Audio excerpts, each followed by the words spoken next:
Record गर्दै।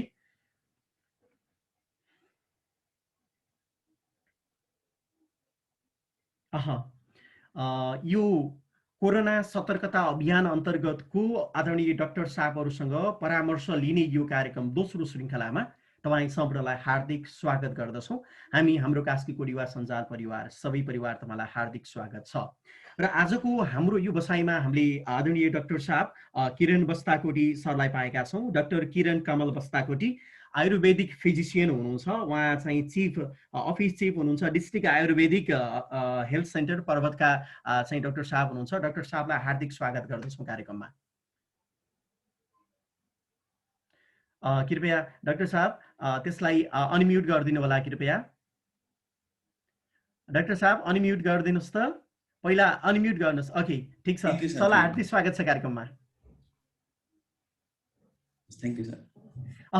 त्यसो त यो कोभिड-19 को यो महामारी चारैतिर फैलिराखेको छ र विशेष गरी तपाईँ त्यो ठाउँमा हुनुहुन्छ, कस्ता केसहरू आइराखेका छन् र विशेष गरी बिरामी भइसके पछाडिका व्यक्तिहरूका समस्या चाहिँ कस्तो सुन्नु भएको छ, डाक्टर साहबले यो विषयवस्तुमाथि प्रकाश पारिदिनु हुन्थ्यो कि पहिला? सर्वप्रथम मैले सम्पूर्णलाई नमस्कार भन्न चाहे। हाम्रो कास्कीकोट युवा सञ्जालले जुन यो सराहनीय कार्य थालेको छ त्यसको लागि म निकै नै धन्यवाद दिन चाहन्छु।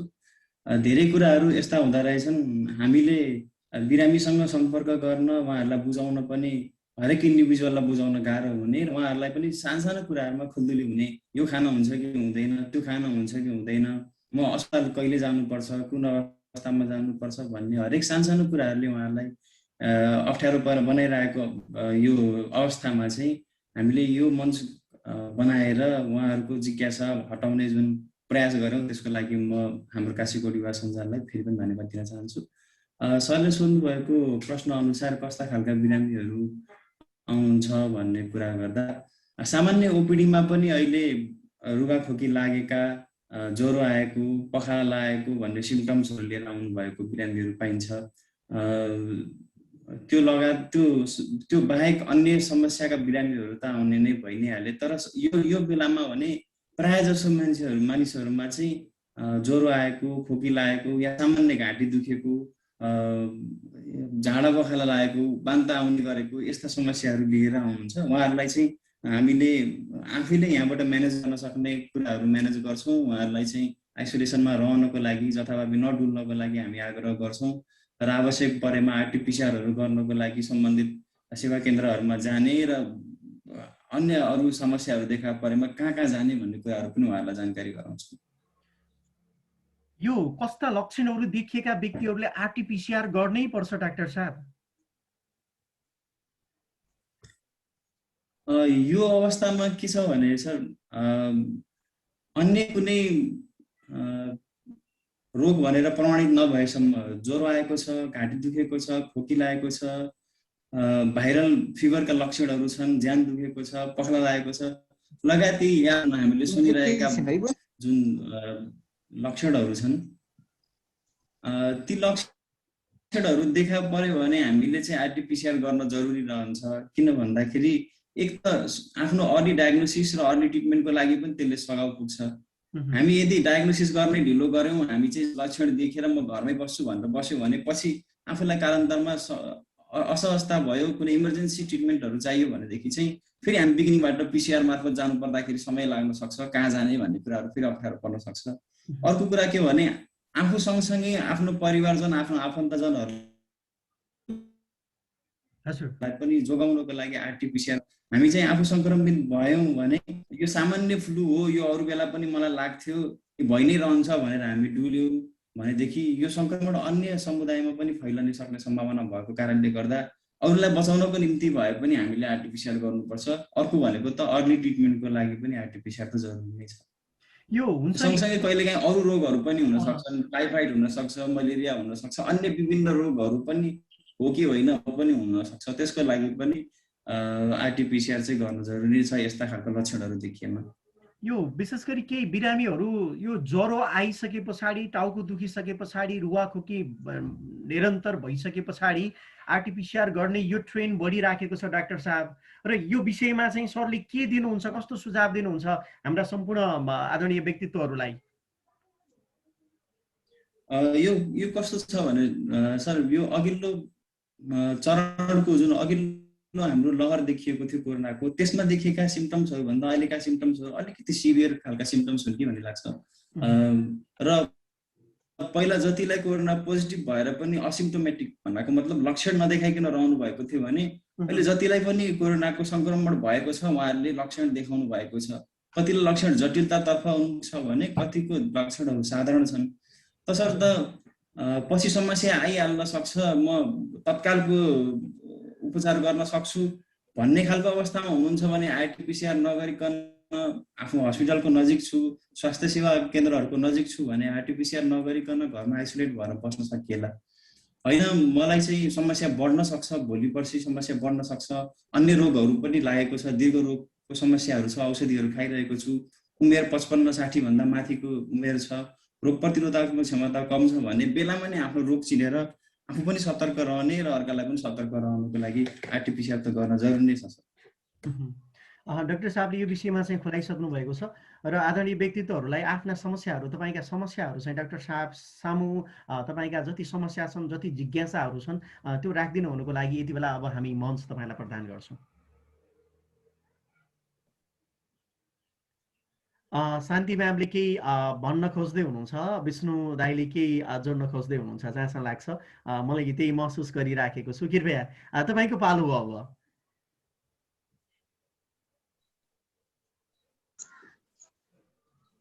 नमस्कार।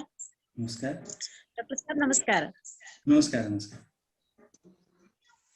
मैले सानो नर्मल कुरा पहिला प्रत्येक घर घरमा जस्तो हामीले गुर्जो भनेर व्यवस्थापन गरिराखेका थियौँ भने अहिले चाहिँ त्योभन्दा बढी बेलाउतीले राम्रो गर्छ भनेर प्रत्येकले घर घरमा लगभग बेलाउतीका पातर जम्मा गर्ने, बोक्रा जम्मा गर्ने गरेका छौँ।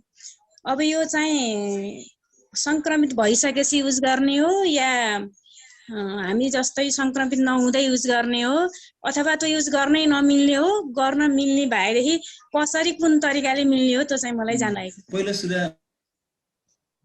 पहिलो सुरुको कुरा के भने तपाईँ कुनै पनि जडीबुटी प्रयोग गर्न चाहनुहुन्छ, जडीबुटी सङ्कलन गर्नुभएको छ भने सुरुमा तपाईँले चिन्न जरुरी, जडीबुटी चिन्न जरुरी छ।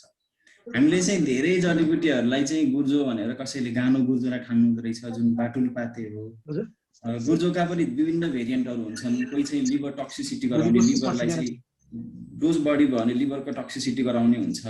अनि अर्को कुरा भनेको कुन समयमा सङ्कलन गर्ने भन्ने पनि हुन्छ। जस्तै हामीले फलफुलमा सुन्तला स्वास्थ्यको लागि स्वास्थ्यकर फलफुल हो भन्दैमा हामी काँचो सुन्तला किनेर खाँदा त फाइदा भएन, अथवा काँचो सुन्तला टिपेर खाँदा त फाइदा भएन। त्यो जडीबुटी सङ्कलन गर्दाखेरि त्यसमा चाहिने आवश्यक रासायनिक घटक तत्त्व चाहिँ उपलब्ध भइसकेको छ कि छैन, या त्यो पूर्ण रूपमा पाकिसकेको छ कि छैन भन्ने कुरा चाहिँ महत्त्वपूर्ण हुन्छ। हामीले जुनसुकै सिजनमा पनि कलेक्ट गरेको हर्ब्सहरूमा त्यत्तिकै पोटेन्सी हुँदैन, त्यत्तिकै त्यसमा हुने प्रभावकारिता हुँदैन। त्यो कारणले समयअनुसारको एउटा सङ्कलन हुन्छ। त्यस्तै सङ्कलन गर्दाखेरि तपाईँले सङ्कलन गर्दाखेरि ढुसी लागेको छ या त्यो कुहिएको छ, त्यसको रस, गन्ध, स्वादहरू हराइसकेको छ भने त्यसले गर्नुपर्ने सकारात्मक भन्दा नकारात्मक प्रभावहरू पार्न सक्छ। त्यो भएर ढुसी रहित तरिकाले त्यसलाई कसरी सुकाउनु पर्ने हो, कुनै जडीबुटीहरू घाममा सुकाउनु पर्छ, कुनै छायामा सुकाउनु पर्छ, किनभने तिनमा उडनशील तेलहरू हुन्छन् जुन चाहिँ स्वास्थ्यको लागि लाभप्रद थियो, जुन चाहिँ प्रभावकारी थियो। त्यो उडनशील तेलहरू हुन्छ, तिनलाई हामीले घाममा सुकाइदिने। कुनै जडीबुटीहरू चाहिँ ढुसीहरू लाग्न सक्ने सम्भावना भएका हुन्छन्, तिनलाई चाहिँ खुल्ला हावामा र घाममा सुकाउनु पर्ने हुन्छ, तिनलाई चाहिँ बन्द बट्टामा सुकाउने। त्यस्तो गर्दाखेरि चाहिँ सङ्कलन नराम्रो हुनसक्छ। अर्को कुरा चाहिँ गुर्जो भन्नुभयो, राम्रोसँग चिन्नुभयो, राम्रोसँग त्यसलाई सङ्कलन गर्नुभयो भने पनि त्यसको मात्रा कति खाने भन्नेमा भर पर्छ। जस्तै सामान्यतया हामीले गुर्जोको मात्रै कुरा गऱ्यो भने सामान्यतया चलन चल्तीमा मैले के देखेँ यति बेला भने गुर्जो खोजेर लिएर आउने, लहरा पिस्ने, 1-2 गिलास पिइदिने, त्यसले मेरो अब रोग प्रतिरोधात्मक क्षमता वृद्धि भयो भन्ने हामीले जुन सोच्छौँ त्यो चाहिँ गलत हो। किनभने गुर्जोमा यस्तो रासायनिक पदार्थहरू हुन्छ जसले तपाईँको सुगर लेभललाई एकदमै कम गरिदिन सक्छ, प्रेसर लेभललाई एकदमै, तपाईँको ब्लड प्रेसरलाई निकै कम गरिदिन सक्छ। त्यसै पनि तपाईँ सुगरको बिरामी हुनुहुन्छ, प्रेसरको बिरामी हुनुहुन्छ र जडीबुटी औषधिहरू सँगसँगै उताको औषधि सँगसँगै जडीबुटी औषधि सेवन गर्नुभएको छ भनेदेखि त्यसले अझ नकारात्मक असर गर्न सक्छ। डायबिटिजको औषधि खाइराख्नु भएको छ, यता गुर्जोको औषधि रस पनि 2 गिलास खाइदिनु भयो भनेदेखि त हाइपोग्लाइसेमियामा जान्छ। त्यस्तै प्रेसरको औषधि खानु भएको छ, गुर्जोको रस अनावश्यक खानुभयो भने फेरि हाइपोटेन्सन, ब्लड प्रेसर कम भइदिन्छ, ती खालका समस्याहरू बन्न सक्छन्। त्यही भएर एकदमै थोरै मात्रामा गुर्जो हामीले नित्य प्रयोग, जुकै रोगी होस् नित्य प्रयोग गर्नको लागि रस छ भने, सफासँग तपाईँले बनाउनु भएको रस छ भने 1 चम्चादेखि 2 चम्चा खान सकिन्छ। कुनै समस्या लागिसक्यो, मानव कोभिडकै बिरामी हुनुहुन्छ, ज्वरो देखिएको छ भनेदेखि 2 चम्चादेखि 4 चम्चासम्म लिन सक्यो। अब त्यसलाई उमाल्नुहुन्छ भनेदेखि यो बुढी औँला जतिको मोटाइ भएको हामी भन्छौँ, किनभने यतिको मोटाइ भएको भनेको राम्रोसँग पाकिसकेको लहरा हो। त्यो लहरालाई हामीले यति नै मोटाइ लगभग 3-4 इन्चको लिन्छौँ, त्यसलाई पिस्छौँ, पिसाएर 1 गिलास पानी राख्छौँ। त्यो 1 गिलास पानी उम्ले आधा बाँकी रहिसकेपछि त्यो चाहिँ हामीले 1 कप जस्तो हामी चाहिँ पिउँछौँ। त्यसले चाहिँ जोराउन प्रपर्टी भन्छ, फिभरलाई चाहिँ कम गर्न खालको प्रपर्टी भएको छ। अहिले रोग प्रतिरोधात्मक क्षमता बढाउने एउटा जडीबुटीको रूपमा अहिले लिइराखिएको छ। सँगसँगै यसका अन्य औषधीय गुणहरू पनि छन्, त्यसलाई प्राप्त गर्न सकिन्छ।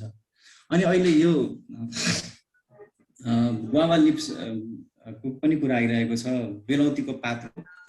बेलौतीको पातको खास प्रयोग के हो भन्दाखेरि चाहिँ यो घाँटी जुन बस्छ नि, हाम्रो घाँटी दुख्ने, घाँटी बस्ने, अनि सोर थ्रोट, घाँटीको अप्पर रेस्पिरेटरी ट्र्याक्ट इन्फेक्सन भएको अवस्थामा चाहिँ हामीले 2 देखि 4 पत्ता यो बेलौतीको अम्बाको पातलाई उमालेर त्यसमा बेसार नुन राखेर हामीले त्यो कुल्ला गर्न सक्छौँ। कुल्लाको लागि चाहिँ बढी प्रयोग हुन्छ। अहिले सायद खानको लागि प्रयोग गर्नु भइरहेको छ भने डायरियाको लागि पनि, अहिले जुन डायरियाहरू देखिरहेको छ नि, त्यसलाई चाहिँ डायरिया रोक्नलाई पनि त्यो पात सफासँग पहिला सफा गर्ने, त्यसलाई पिसेर त्यसको रस लिने, 2 चम्चा 4 चम्चा रस लिने, या त्यसलाई 2 देखि 4 पत्ता उमालेर त्यसको काँडा जस्तो बनाएर त्यो पिउँदाखेरि पनि डायरियालाई चाहिँ राम्रो गर्छ। शान्ति म्यामका चाहिँ जति जिज्ञासाहरू रहेका थिए म्यामले बुझिसक्नु भएको छ। र विशेष गरी त्यो अगाडि डाक्टर साहबले जोड्दै हुनुहुन्थ्यो, 1 गिलास पानी जुन 3 इन्चको यो बुढी औँला जतिको चाहिँ गुर्जोलाई राखिसकेपछि छिचेर राख्ने, 1 गिलास पानी के सुकेर आधा गिलास भइसके पछाडि पिउने हो डाक्टर साहब त्यसलाई? हजुर, त्यसको चाहिँ हामीले त्यसको जुन मेडिसिनल एक्टिभ प्रिन्सिपल्सहरू भन्छौँ, त्यो एक्सट्र्याक्टको फर्ममा पानीमा नआउने बेलासम्म म्युट गराउन साथीहरू, अरूले बेल आइरहेको छ, म्युट गर्नु न। सबै आदरणीय व्यक्तित्वहरू जति जोडिनु भएको छ, मैले हामीले एक्सट्र्याक्टको फर्ममा पानीमा नआउने बेलासम्म उमाल्छौँ। हजुर हजुर हजुर सर। अनि उमालिसकेपछि चाहिँ हामीले त्यसलाई सेलाएर अनि एकछिनपछि त्यो धेरै मात्रामा बनाएको छौँ भने पुनः प्रयोग गर्न सकिन्छ। दिनमा 2 पटक 3 पटक प्रयोग गर्न सकिन्छ। 1 पटकको लागि मात्र बनाएका छौँ भने 1 पटक लागि मात्र प्रयोग गर्न सकिन्छ। जति आदरणीय सरले फेरि यो आयुर्वेदिकसँग रिलेटेड क्वेसन्सहरू चाहिँ केही भए चाहिँ तपाईँहरूले पनि ती कुराहरू पनि जोड्न सक्नुहुन्छ भनेर चाहिँ जोड्नु भएको छ। र त्यसैले तपाईँका विशेष गरी अगाडि जुन आयुर्वेदिकै कुरा जोड्नु भएको छ, यो चाहिँ जुन बेलौतीको पातदेखि लिएर अनि गएर गुर्जोका कुराहरू, यी सँगसँगै हामीसँग डाक्टर साहब के छ, हाम्रो कास्कीकोटमा त्यो मेडिसिनल प्लान्ट्सहरू मध्येका यी प्लान्ट्सहरू चाहिँ पोसिबिलिटी छ जङ्गलमा भन्ने एउटा स्टडी ता के छ कसो छ, त्यो हजुरको पहुँचसम्म चाहिँ कति स्टडी भएको छ र ती प्राप्त गरेका ती चिजहरूलाई चाहिँ जसले हामीलाई चाहिँ खाइसके पछाडि त्यसले प्रतिरोधात्मक क्षमता पनि बढाओस् देखि लिएर हामीलाई स्वस्थ पनि बनाओस्, त्यस्तो कुराहरू चाहिँ राखिदिनु हुनुको लागि चाहिँ हामीले जोड्यौँ यति बेला। धन्यवाद छ। पहिला सुरु त मैले धेरै डाक्टर साहबहरूले पनि दोहोऱ्याइरहनु भएको, फेसबुकमा पनि देखिरहेको र हामीले सुनिरहेको कुरा नै फेरि पनि भन्न चाहेँ, किनभने जति पटक भन्यो त्यति पटक रिपिट गर्दाखेरि चाहिँ दिमागमा हामीले अझै तरोताजा रूपमा हामी लिन्छौँ र व्यवहारमा पनि उतारौँला। पहिलो कुरा भनेको हामी काशीकोट निवासीहरू अथवा बाहिर गाउँका जोसुकै पनि हामी पहिलो कुरा भनेको घरबाट यो अवस्थामा बाहिर निस्किँदै ननिस्किँदै जडीबुटी खानु घरबाट निस्किनको लागि एउटा राम्रो बहाना बन्दैन। मास्क नलाउनु, हात साबुन पानीले नधुनु, भिडभाडमा जानु, मैले जडीबुटी प्रयोग गरेको छु भनेर ती सबै कुराहरू गर्न लागि छुट भने पक्कै पनि हुँदैन। पहिलो कुरा भनेको अनावश्यक छ भने हामी घरबाट बाहिर निस्किँदै ननिस्क्यौँ। दोस्रो कुरा, घरबाट निस्किनु नै छ भने अनिवार्य रूपमा मास्क प्रयोग गरौँ। मास्क पनि लगाउने धेरै तरिकाहरू हुन्छ हामीले लगाउने। प्राय हामीले चाहिँ मास्क लगाउँदाखेरि यसरी लगाउनु पर्ने हुन्छ, नाकदेखि लिएर सम्पूर्ण भागहरू छोपियोस्। अब यसलाई अझै मोडिफाई गरेर यसको प्रभावकारिता बढाउने तरिकाहरू धेरै नै छ। अनि हामीले मास्क लगाइसकेपछि यहाँ चलाउने, जथाभावी मास्कलाई युज गर्ने, हातलाई जता पनि लैजाने खालको गर्न भएन। झिक्दाखेरि कानबाट मिलाएर झिक्ने र यसलाई डिस्पोज गर्नु छ भने आवश्यक ठाउँमा डिस्पोज गर्ने र यसलाई चाहिँ नाकमा यो रिम मिलाएर लगाउनुपर्छ। मास्कको कुरा, प्रयोगको कुरा त्यो भयो। त्यसपछि बाहिर गएका छौँ भने आएपछि हात धुने, सेनिटाइजहरू गर्ने, बाहिर जाँदाखेरि पनि मान्छेहरूसँग 2 मिटर या 2 मिटरभन्दा बढीको दूरीमा रहने, कसैलाई पनि नछुने, व्यक्तिगत सामाजिक दूरी भन्दा पनि व्यक्तिगत दूरीमा हामी जानुपर्छ। अझै आफ्नै घरको छरछिमेकीहरू छ, कोही केटाकेटी खेल्दै आफ्नो अगाडि आएको छ भने च्याप्प समात्ने, बोक्ने, यी खालका गतिविधिहरू पनि गर्न भएन। एक व्यक्तिले अर्को व्यक्तिलाई छुँदै नछुँदै सकेसम्म आफ्नै घरमा पनि आफू सङ्क्रमित भएको छु, कसैसँग म छोइएको छु भनेदेखि आफूलाई सकेसम्म अलग्याउने, आइसोलेट भएर बस्ने, यी खालको कुराहरू गर्दै जडीबुटीहरू पनि हाम्रो काशीकोटमा मैले देखेका जडीबुटीहरू थुप्रै जडीबुटीहरू छन्। जस्तै सामान्य रूपमा पाउने भनेको घोटाप्रे छ। घोटाप्रे हामी सबैले चिन्छौँ होला। त्यो घोटाप्रे घोडाको टाप जस्तो हुने भएर त्यसको नामै घोटाप्रे राखिएको छ। संस्कृतमा यसलाई मण्डुक पढ्ने भनिन्छ। यसको ल्याटिन नेम चाहिँ सेन्टेला एसियाटिका हो। यसले चाहिँ खास के गर्छ भनेदेखि हाम्रो विशेष गरी पाचन प्रणालीलाई राम्रो गर्छ भनिन्छ। मलाई सानो हुँदाखेरि हजुरआमाले पखाला चल्दा त्यस्तो हुँदाखेरि घोटाप्रेको रस पाएको मलाई याद छ। त्यो कुराहरूमा चाहिँ प्रयोग हुँदो रहेछ। त्यस बाहेक पनि ग्रन्थमा अथवा साइन्टिफिक रिसर्चले देखाएको कुराहरू के छ भने हाम्रो जुन तनाव छ, अनिद्रा हुने, तनाव हुने, अवसादको अवस्थाहरूमा चाहिँ यसले चाहिँ हाम्रो मस्तिष्कको रक्त सञ्चार पनि बढाउने र हाम्रो तनावलाई व्यवस्थापन गर्नमा पनि यो घोटाप्रेको निकै नै महत्त्व देखिन्छ। त्यस्तै दुध कम आउने स्तनपायी आमाहरूलाई पनि त्यसको घोटाप्रेको रस अथवा घोटाप्रेको पाउडर या काँडा तिनीहरू प्रयोग गर्न सकिन्छ। त्यस्तै बोजो छ, जुन हाम्रो घाँटीको खसखस बसेको बेलामा बोजो प्रयोग गर्न सक्छौँ। अदुवा पाइन्छ, बेसार पाइन्छ। यिनीहरूलाई पनि एन्टिभाइरल, एन्टिमाइक्रोबियल प्रपर्टीहरू भएका जडीबुटीहरू हुन्। यी भान्साका मसलाहरू यिनीहरू पनि प्रयोग गर्न सकिन्छ। अब यसको डेटा यसमा के कति छ, कुन अल्टिट्युडमा कति पाइन्छ भन्ने यसको अझै डिस्क्रिप्टिभ डेटा चाहिँ डिस्ट्रिक्ट फरेस्ट अफिससँग नै हुन्छ होला, उहाँहरूसँग। र कास्की जिल्लामा पनि हाम्रो आयुर्वेदको शाखा छ, उहाँहरूसँगबाट चाहिँ अझै बढी यसको डेटाहरू चाहिँ पाउन सकिन्छ होला जडीबुटी सम्बन्धी चाहिँ। आदरणीय व्यक्तित्वहरू चाहिँ जोडिसक्नु भएको छ। कृपया डाक्टर साहबलाई मैले सानो प्रश्न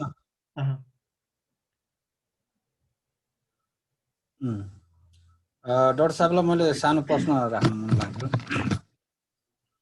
यो अब अहिलेको समयमा चाहिँ यो कोभिडको पेसेन्टहरू चाहिँ अब घर घरमै बसेको अवस्था छ।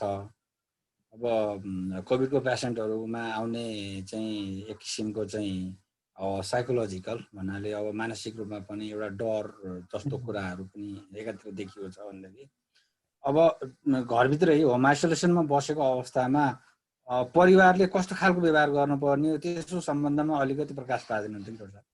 हस्, धन्यवाद सर। होम आइसोलेसनमा हामी सङ्क्रमित भएर बसेका छौँ या सङ्क्रमित भइन्छ भन्ने डरले क्वारेन्टाइनमा बसेका छौँ भनेदेखि चाहिँ नियमित रूपमा हामी गर्नुपर्ने क्रियाकलापहरू भन्छु। एउटा त हामी आहारमा निकै ख्याल गर्नुपर्ने हुन्छ। हाम्रो हेल्थ चाहिँ धेरै हदसम्म हामी हेल्थ भन्ने बित्तिकै hospital, ICU, ventilator, oxygen, injection यिनीहरू भन्दा पनि हाम्रो साधारणतया जीवनशैली, आहार, हाम्रो व्यवहार कस्तो छ, यी कुराहरू ख्याल गर्नुपर्छ। दैनिक रूपमा हाम्रो इम्युन सिस्टम भनेको चाहिँ अन्तिममा आएर म बढाउँछु भनेर लाग्ने यो सम्भव पनि होइन। मलाई आज सङ्क्रमण भयो, म आजको भोलि नै मेरो इम्युन क्षमता बढाउँछु, रोग प्रतिरोधी क्षमता बढाउँछु भन्नु चाहिँ यो असम्भव प्राय कुरा हो।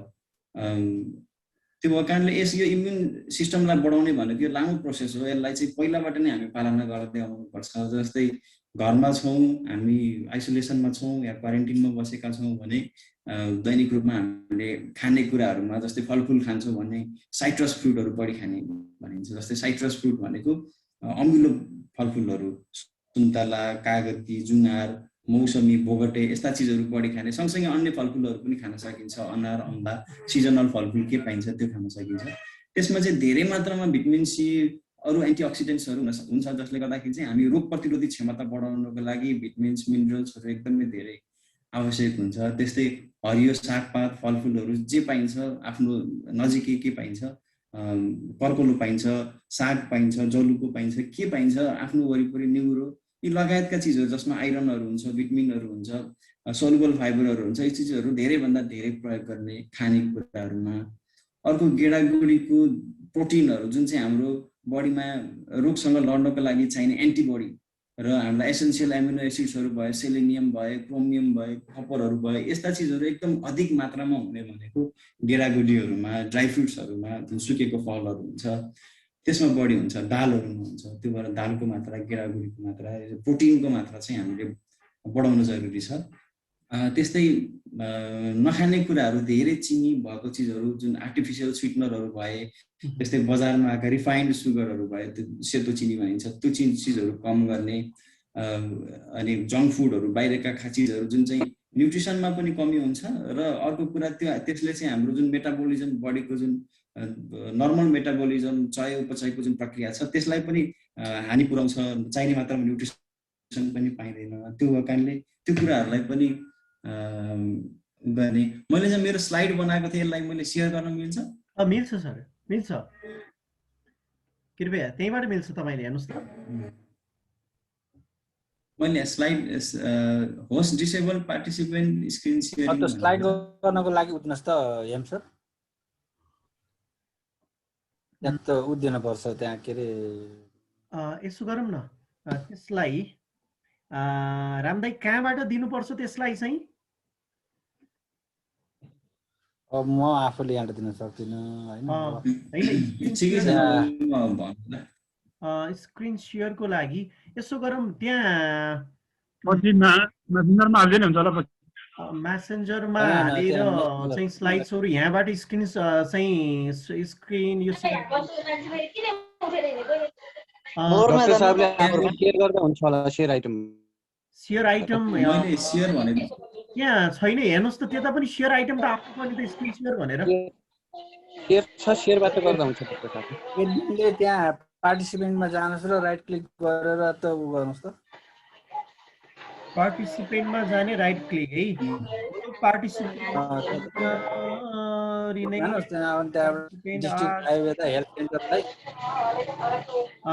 रामदाई मैले यसलाई स्क्रिन सेयर गरेँ है हजुरलाई।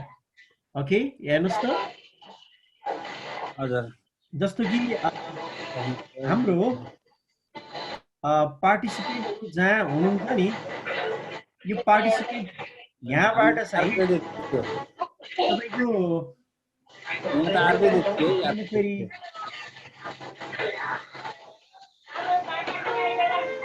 अर्को स्क्रिन सेयर गर्नुभयो नि त सर? हजुर,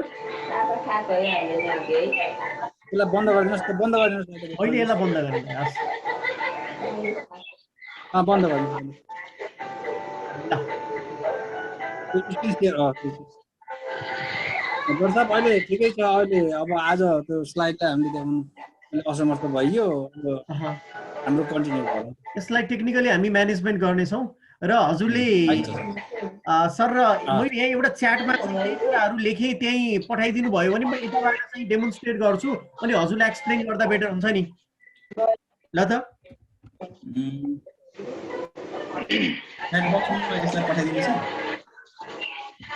हेम दाइ एकचोटि ट्राई गर्ने हो, आई गाइड यु। ए हुन्छ, ल त। पहिला सुरुमा चाहिँ रुद्र सरको चाहिँ रुद्र ब्रदरको नोइज आइरहेछ, म्युट गर। दाइ हजुरले सेयर गर्नु त एकचोटि स्क्रिन। हजुर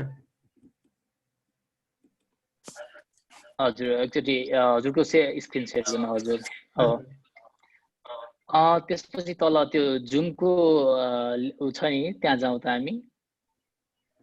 यो तपाईँले एकैछिन, तपाईँले देख्नु भएको छैन भने म मैले यहाँबाट एनोटेट गर्नु मिल्छ हजुर यहाँ हेरेर क्लिक गर्नु त ए यहाँनिर देख्नुभयो हजुर यो भन्नुहोस् त पार्टिसिपेन्ट अनि गएर यो चाहिँ जस्तो कि म्युट भनी भन्नुहोस् है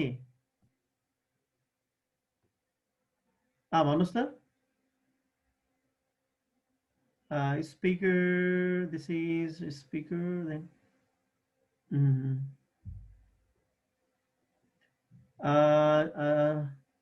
Srijan ji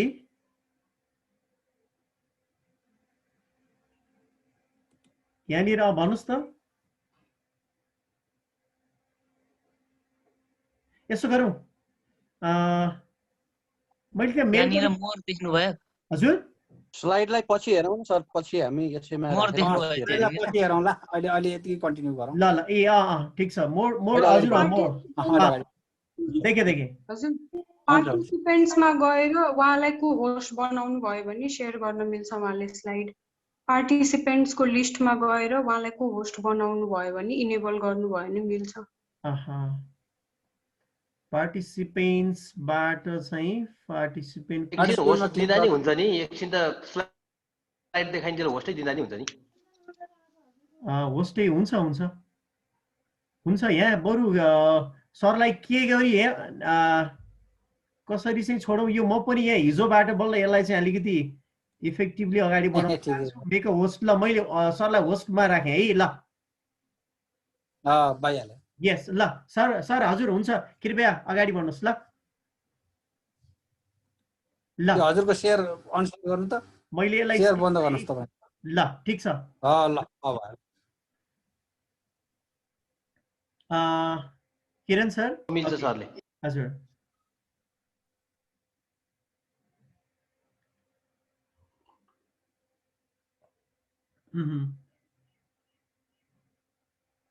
ओके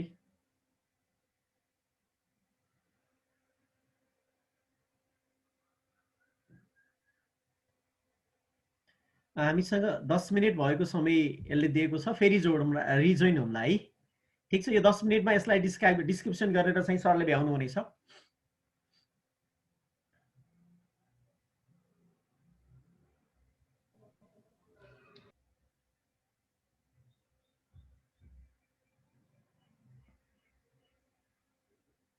सर हजुरले अनम्युट गर्नु डाक्टर साहब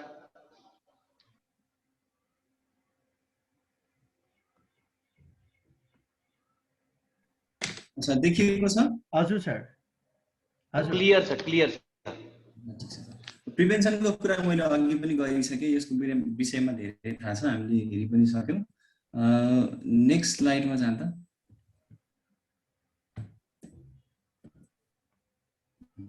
अब यसको चाहिँ हामीले कसरी आफ्नो होम क्वारेन्टिनमा या आइसोलेसनमा कसरी बस्ने भन्ने कुरा चाहिँ अब के कुराहरू ख्याल गर्ने शारीरिक अवस्था ख्याल गर्नुपर्छ मानसिक अवस्था ख्याल गर्नुपर्छ हाम्रो सोसियल सामाजिक सपोर्टको कुराहरू पनि हुन्छ र आध्यात्मिक कुराहरू जुन चाहिँ मेन्टल विल पावरको कुराहरू भयो तनावलाई व्यवस्थापन गर्ने कुराहरू भयो यी कुराहरू रहन्छ ती सबै कुराको समष्टि रूपमा बल्ल हामी चाहिँ रोग प्रतिरोधात्मक क्षमता वृद्धि गर्ने वा स्वस्थ रहने भन्ने कुराहरू आउँछ अब रोग प्रतिरोधी क्षमता चुस्त राख्नको लागि यो लङ टर्म प्रोसेस हो यसमा चाहिँ हामीले लङ टर्मदेखि नै या अहिलेदेखि नै रोग लागिसकेपछि पनि गर्न सकिने कुराहरूमा पर्छन् यिनीहरू जस्तै फलफुलमा अघि मैले भने अमिला फलफुलहरू प्राय खान सकिन्छ अमलामा पनि बढी धेरै मात्रामा नेचुरल सोर्सहरूमा सबैभन्दा धेरै भिटामिन सी हुने भनेको अमला हो लगायत यिनीहरू कागती जुनार फलफुलहरूमा पनि हुन्छ हरियो पहेँलो तरकारीहरू भए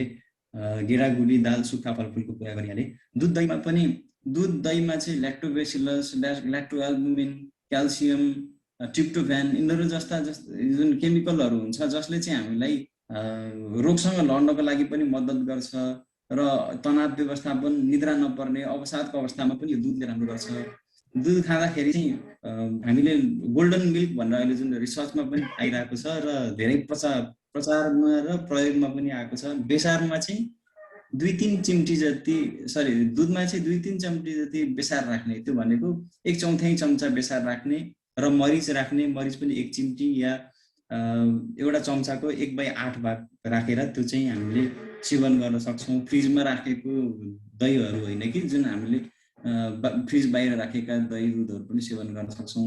त्यस्तै मसलामा चाहिँ लसुन, अदुवा, बेसार, मरी जुन हामीले भान्सामा प्रयोग गर्छौँ, यी मसलाहरूमा चाहिँ कुनैमा चाहिँ यो खोकीहरूलाई राम्रो गर्छ, कुनैले चाहिँ पाचन प्रणालीलाई राम्रो गर्छ, कसैले चाहिँ एन्टिमाइक्रोबियल प्रपर्टीहरू बोकेका हुन्छन्। त्यो भएकाले यी सबै मसलाहरू चाहिँ हामीले दैनिक रूपमा प्रयोग गर्न सकिन्छ। यो अवस्थामा अलिकति बढी प्रयोग गर्न सकिन्छ।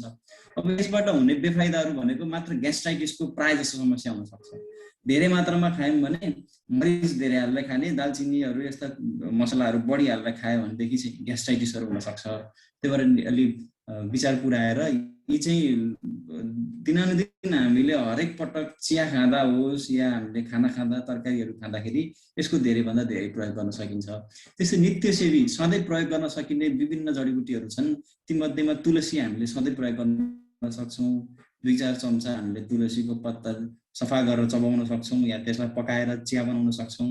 गुर्जोको कुराहरू आइसक्यो अघि, त्यहाँ कमेन्टमा पनि आएको थियो, त्यसलाई ठटाएर रस पिउने हो कि सुकाएर धुलो खाने भन्ने थियो। यसको डोज हुन्छ, ठटाएर पिसेर रस खानुहुन्छ भनेदेखि 10 to 20 ml खान सकिन्छ भनेको चम्चाको 2 चम्चा 4 चम्चासम्म खान सक्नुहुन्छ। पाउडर बनाएर खानुहुन्छ भने 3 ग्राम चिया चम्चा, सानो चम्चाको 1 चम्चा खान सक्नुहुन्छ। पकाएर खानुहुन्छ भने 50 to 100 ml भनेको 1 कपदेखि 2 कपसम्म खान सक्नुहुन्छ।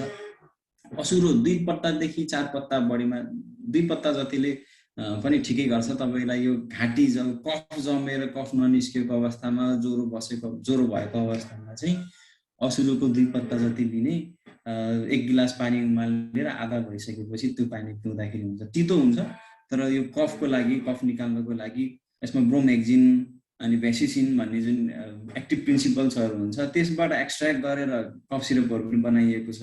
कफ सिरप पनि पाइन्छ, यो असुरोहरूको प्रिपरेसन फर्मुलेसन राखिएको असुरोको कफ सिरप पनि पाइन्छ। लोकल्ली हाम्रो गाउँमा असुरो पाइ नै हालिन्छ। 2-3 वटा पत्ता लिएर आएर उमालेर प्रयोग गर्न पनि सकिन्छ। अर्को जेठी मधु भनिन्छ, एसटी मधु भन्ने पनि छ।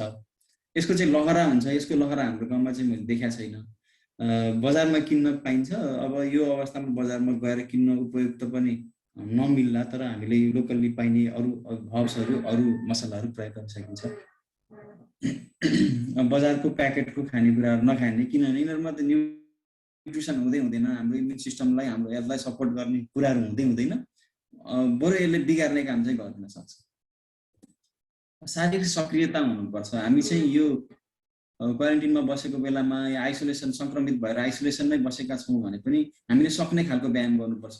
अब व्यायाम गर्ने भन्नाले अब यो बेलामा मर्निङ वाक जाने, जगिङ जाने, इभिनिङ वाक जाने, यी खालका सबै व्यवहारहरू त्यति व्यवहारिक र सुरक्षाको हिसाबले पनि त्यति उपयुक्त नहोला। त्यो कारणले हामीले घरमै गर्न सकिने सूक्ष्म व्यायामहरू हुनसक्छ। हामी आफू बेडमा नै बसी गर्न सकिने हुन्छ, सूक्ष्म व्यायाम हुन्छ, लगायतका विभिन्न आसनहरू हुन्छ। त्यसले चाहिँ तनाव व्यवस्थापनमा पनि काम गर्छ। अब तनाव व्यवस्थापनको कुरा किन आयो भनेदेखि अहिले हामी यो सञ्चार माध्यममा, सोसियल मिडियाहरूमा चाहिँ जति बेला पनि मृत्युका घटनाहरू, दुर्घटनाका कुराहरू, त्यसपछि हरेक कुराबाट नकारात्मक कुराहरू मात्र देखिरहेको, सुनिरहेको हुँदाखेरि हामीलाई थाहै नभइकन हामी चाहिँ मनमा नकारात्मक विचारहरू एउटा लुपमा हामी क्रिएट गरिरहेका हुन्छौँ, जसले गर्दाखेरि हामीमा चाहिँ जति बेला पनि कर्टिसलको लेभल चाहिँ रगतमा बढी हुने, त्यसले गर्दाखेरि क्रोनिक इन्फ्लामेसनहरू हुने, अनि इम्युनिटीहरू इभेन्चुअली लास्टमा गएर इम्युनिटी नै कम हुने खालको समस्याहरू आउन सक्छ। त्यो भएको कारणले गर्दाखेरि अरू विभिन्न तनाव त छँदैछ, तर यो समयमा थप तनाव यो कोरोनाले गर्दाखेरि घरमा बस्नु परेको छ, एक्लिएर बस्नु परेको छ, कामहरू छैन, विभिन्न आर्थिक, सामाजिक विभिन्न खालका तनावहरूलाई चाहिँ नियन्त्रण गर्नको लागि योग गर्न सकिन्छ। शारीरिक रूपमा सक्रिय बन्न सकिन्छ। प्राणायामका, श्वास प्रश्वासका विभिन्न एक्सर्साइजहरू छन्, युट्युबमा पनि पाइन्छ। यहाँले माग्नुभयो भने म पनि त्यसको लिङ्कहरू पठाउन सक्छु। ध्यानहरू गर्न सकिन्छ। त्यस्तै घरभित्रै खेलिने खेलहरू, परिवारसँगै हुनुहुन्छ भने विभिन्न खेलहरू हुन सक्छन्, इन्डोर गेमहरू, क्यारम बोर्ड, लुडो लगायतका चेसहरू, विभिन्न खेलहरू खेल्ने, मनोरञ्जन गर्ने, एक आपसमा आफ्नो मनका भावनाहरू सार्ने कुराहरू गर्ने, यी कुराहरू गर्न सकिन्छ। रोग लागेर छुट्टै बस्नु भएको छ भने पनि टेक्नोलोजी मार्फत लुडोहरू खेल्ने, अरू विभिन्न कुराहरू चाहिँ फ्यामिलीसँग कनेक्ट हुन सकिन्छ टेक्नोलोजी मार्फत। त्यस्तै सङ्गीत सुन्ने, नृत्यहरू गर्ने, मनोरञ्जनका कुराहरू, जुन प्रहसनका हाँसो व्यङ्ग्यका कुराहरू सुनेर मनलाई प्रफुल्ल बनाउने कुराहरू गर्न सकिन्छ। अब हिँड्ने सम्भव नभए घरभित्रै आफूसँग कति स्पेस छ त्यो भित्रै पनि हिँड्ने, डुल्ने, उठ्ने, बस्ने, शरीर यताउता तन्काउने, स्ट्रेचिङहरू गर्ने, यी कुराहरू गर्न सकिन्छ। र सामाजिक सञ्जालको अनावश्यक प्रयोग नगर्ने, आफूलाई जति आवश्यक छ त्यति गर्ने, नचाहिने कुराहरू मात्रै त्यो आफ्नो न्युज फिडमा आइरहेको छ भने त्यसलाई हटाउने या आफू चाहिँ त्यसबाट जोगिने, त्यो गरेर हाम्रो तनाव व्यवस्थापन गर्नुपर्छ। तनाव व्यवस्थापन हुने बित्तिकै हाम्रो इम्युनिटी चाहिँ धेरै हदसम्म चाहिँ आफै स्वतःस्फूर्त चाहिँ राम्रो हुँदै आउँछ। डाक्टर साहब, हामीले उपायमा पर्याप्त निद्रा मिनेट मात्र समय छ, के गरौँ? यसलाई कम्प्लिट गरौँ कि फेरि जोइन हौ? म यसलाई सकेको छिटो गर्छु सर, भ्याइएन भने फेरि जोइन गरौँ। अब निद्रा चाहिँ पर्याप्त हुनुपर्छ, 7 देखि 8 घण्टा हाम्रो क्वालिटी स्लिप हुनुपर्छ। चुरोट, मदिरापानहरू प्रयोग गर्न भएन, त्यसले पनि इम्युनिटी कम गर्छ। र अनावश्यक रूपमा शरीरलाई थकाउने, परिश्रम गर्ने पनि गर्न भएन। शरीर थाकेको छ, परिश्रम भएको छ भने सँगसँगै विश्राम पनि हुनुपर्छ। बिहानीको समयमा यो घाम ताप्ने एउटा रिसर्चले पनि देखाएको छ, यो जकार्तामा चाहिँ एउटा रिसर्च भएको रहेछ। त्यहाँ चाहिँ धेरै जसो कोभिडका बिरामीहरूलाई रिसर्च गरेर हेर्दाखेरि चाहिँ जसले घाम तापेको छ र जसको ठाउँमा चाहिँ घाम राम्रोसँग पर्याप्त रूपमा आएको छ उनीहरूको रिकभरी रेट, सन्चो हुने रेट चाहिँ छिटो भएको देखियो। त्यो भएको कारणले बिहानीको समयमा हामी 30 मिनट जति घाममा बस्यौँ भने भाइटामिन डी पाइन्छ, जसले गर्दा हाम्रो रोग प्रतिरोधी क्षमतालाई चाहिँ त्यसले हेल्प गर्छ। कोठाहरू, शौचालयमा भेन्टिलेसनको राम्रो व्यवस्था हुनुपर्छ, हावाहरू खेल्ने, घामहरू आउने जाने गर्नको लागि, भाइरसहरू ग्रोथ हुन नपाओस्, अरू ब्याक्टेरियाहरू ग्रोथ हुन नपाओस्, र वेल भेन्टिलेटेड भएर आफ्नो भित्रका कोठाभित्र भएका जुन भाइरसहरू पनि बाहिरतिर जानको लागि, अथवा शौचालय सबैले एउटै प्रयोग गरिन्छ भने त्यो वेल भेन्टिलेटेड भयो भने एकबाट अर्कोमा संक्रमण फैलिने चान्स पनि कम हुने कारणले गर्दा भेन्टिलेसन चाहिँ मेन्टेन गर्नुपर्छ। हामी फेरि जोडिम है, फेरि पनि जोडिम है हामी। ए हुन्छ, निकै सिद्धिन लागेको छ है। ल फेरि पनि यही लिङ्कमा जोडिम है। ओके, अब फ्याक्ट सिद्धिन लागेको छ कि यो मैले रेकर्ड गर्दै।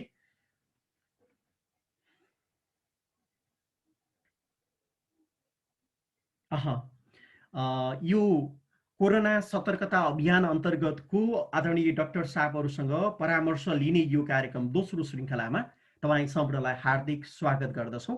हामी हाम्रो कास्कीको युवा सञ्जाल परिवार सबै परिवार तपाईँलाई हार्दिक स्वागत छ।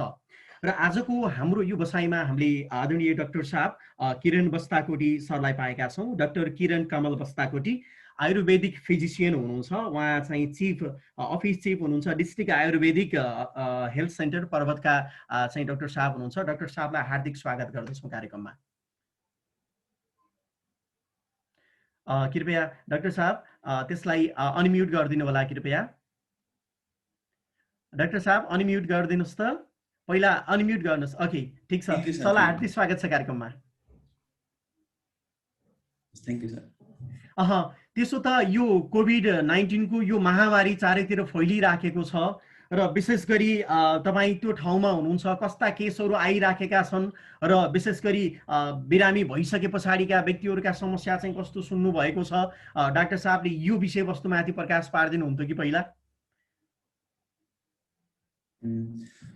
सर्वप्रथम मैले सम्पूर्णलाई नमस्कार भन्न चाहे। हाम्रो कास्कीकोट युवा सञ्जालले जुन यो सराहनीय कार्य थालेको छ त्यसको लागि म निकै नै धन्यवाद दिन चाहन्छु।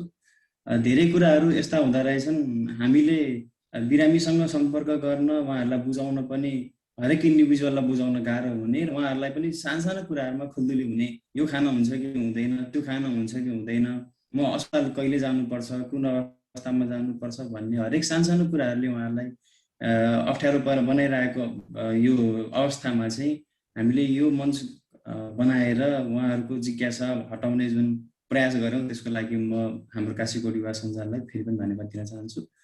सरले सोध्नुभएको प्रश्न अनुसार कस्ता खालका बिरामीहरू आउनुहुन्छ भन्ने कुरा गर्दा सामान्य ओपिडीमा पनि अहिले रुगाखोकी लागेका, ज्वरो आएको, पखाला लागेको भन्ने सिम्टम्सहरू लिएर आउनु भएको बिरामीहरू पाइन्छ। त्यो लगायत त्यो बाहेक अन्य समस्याका बिरामीहरू त आउने नै भइ नै हाले। तर यो बेलामा भने प्राय जसो मानिसहरूमा चाहिँ ज्वरो आएको, खोकी लागेको या सामान्य घाँटी दुखेको, झाडा पखाला लागेको, बान्ता आउने गरेको यस्ता समस्याहरू लिएर आउनुहुन्छ। उहाँहरूलाई चाहिँ हामीले आफैले यहाँबाट म्यानेज गर्न सक्ने कुराहरू म्यानेज गर्छौँ। उहाँहरूलाई चाहिँ आइसोलेसनमा रहनको लागि, जथाभावी नडुल्नको लागि हामी आग्रह गर्छौँ र आवश्यक परेमा आरटिपिसिआरहरू गर्नको लागि सम्बन्धित सेवा केन्द्रहरूमा जाने र अन्य अरू समस्याहरू देखा परेमा कहाँ जाने भन्ने कुराहरू पनि उहाँहरूलाई जानकारी गराउँछौँ।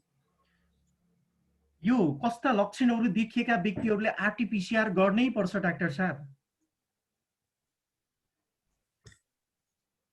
यो अवस्थामा के छ भने सर, अन्य कुनै रोग भनेर प्रमाणित नभएसम्म ज्वरो आएको छ, घाँटी दुखेको छ, खोकी लागेको छ, भाइरल फिभरका लक्षणहरू छन्, ज्यान दुखेको छ, पखाला लागेको छ लगायत हामीले सुनिरहेका जुन लक्षणहरू छन्, ती लक्षणहरू देखा पर्यो भने हामीले चाहिँ आरटिपिसिआर गर्न जरुरी रहन्छ। किन भन्दाखेरि एक त आफ्नो अर्ली डायग्नोसिस र अर्ली ट्रिटमेन्टको लागि पनि त्यसले सघाउ पुग्छ। हामी यदि डायग्नोसिस गर्ने ढिलो गऱ्यौँ, हामी चाहिँ लक्षण देखेर म घरमै बस्छु भनेर बस्यो भने पछि आफूलाई कालान्तरमा असहजता भयो, कुनै इमर्जेन्सी ट्रिटमेन्टहरू चाहियो भनेदेखि चाहिँ फेरि हामी बिगिनिङबाट पिसिआर मार्फत जानु पर्दाखेरि समय लाग्न सक्छ, कहाँ जाने भन्ने कुराहरू फेरि अप्ठ्यारो पर्न सक्छ। अर्को कुरा के भने आफू सँगसँगै आफ्नो परिवारजन, आफ्नो आफन्तजनहरूलाई पनि जोगाउनको लागि आरटिपिसिआर हामी चाहिँ आफू सङ्क्रमित भयौँ भने यो सामान्य फ्लू हो, यो अरू बेला पनि मलाई लाग्थ्यो, भइ नै रहन्छ भनेर हामी डुल्यौँ भनेदेखि यो सङ्क्रमण अन्य समुदायमा पनि फैलन सक्ने सम्भावना भएको कारणले गर्दा अरूलाई बचाउनको निम्ति भए पनि हामीले आरटिपिसिआर गर्नुपर्छ। अर्को भनेको त अर्ली ट्रिटमेन्टको लागि पनि आरटिपिसिआर त जरुरी नै छ। यो हुन्छ सँगसँगै कहिलेकाहीँ अरू रोगहरू पनि हुन सक्छन्, टाइफाइड हुन सक्छ, मलेरिया हुन सक्छ, अन्य विभिन्न रोगहरू पनि हो कि होइन पनि हुन सक्छ। त्यसको लागि पनि आरटिपिसिआर चाहिँ गर्न जरुरी छ यस्ता खालको लक्षणहरू देखिएमा। यो विशेष गरी केही बिरामीहरू यो ज्वरो आइसके पछाडि, टाउको दुखिसके पछाडि, रुवाखोकी निरन्तर भइसके पछाडि आरटिपिसिआर गर्ने यो ट्रेन्ड बढिराखेको छ डाक्टर साहब। र यो विषयमा चाहिँ सरले के दिनुहुन्छ, कस्तो सुझाव दिनुहुन्छ हाम्रा सम्पूर्ण आदरणीय व्यक्तित्वहरूलाई? यो कस्तो छ भने सर, यो अघिल्लो चरणको जुन अघिल्लो हाम्रो लहर देखिएको थियो कोरोनाको, त्यसमा देखिएका सिम्टम्सहरू भन्दा अहिलेका सिम्टम्सहरू अलिकति सिभियर खालका सिम्टम्स हुन् कि भन्ने लाग्छ। र पहिला जतिलाई कोरोना पोजिटिभ भएर पनि असिम्टोमेटिक भन्नाको मतलब लक्षण नदेखाइकन रहनु भएको थियो भने अहिले जतिलाई पनि कोरोनाको सङ्क्रमण भएको छ उहाँहरूले लक्षण देखाउनु भएको छ। कतिलाई लक्षण जटिलतातर्फ छ भने कतिको लक्षणहरू साधारण छन्। तसर्थ पछि समस्या आइहाल्न सक्छ, म तत्कालको उपचार गर्न सक्छु भन्ने खालको अवस्थामा हुनुहुन्छ भने आरटिपिसिआर नगरिकन आफ्नो हस्पिटलको नजिक छु, स्वास्थ्य सेवा केन्द्रहरूको नजिक छु भने आरटिपिसिआर नगरिकन घरमा आइसोलेट भएर बस्न सकिएला। होइन मलाई चाहिँ समस्या बढ्न सक्छ, भोलि पर्सि समस्या बढ्न सक्छ, अन्य रोगहरू पनि लागेको छ, दीर्घ रोगको समस्याहरू छ, औषधिहरू खाइरहेको छु, उमेर 55-60 भन्दा माथिको उमेर छ, रोग प्रतिरोधात्मक क्षमता कम छ भन्ने बेलामा नै आफ्नो रोग चिनेर आफू पनि सतर्क रहने र अर्कालाई पनि सतर्क रहनुको लागि आरटिपिसिआर त गर्न जरुरी नै छ। डाक्टर साहबले यो विषयमा चाहिँ खुलाइसक्नु भएको छ र आदरणीय व्यक्तित्वहरूलाई आफ्ना समस्याहरू, तपाईँका समस्याहरू चाहिँ डाक्टर साहब सामु, तपाईँका जति समस्या छन्, जति जिज्ञासाहरू छन् त्यो राखिदिनु हुनुको लागि यति बेला अब हामी मञ्च तपाईँलाई प्रदान गर्छौँ। शान्ति म्यामले केही भन्न खोज्दै हुनुहुन्छ, विष्णु दाईले केही जोड्न खोज्दै हुनुहुन्छ जहाँसम्म लाग्छ, मलाई त्यही महसुस गरिराखेको छु। कृपया तपाईँको पालो हो अब।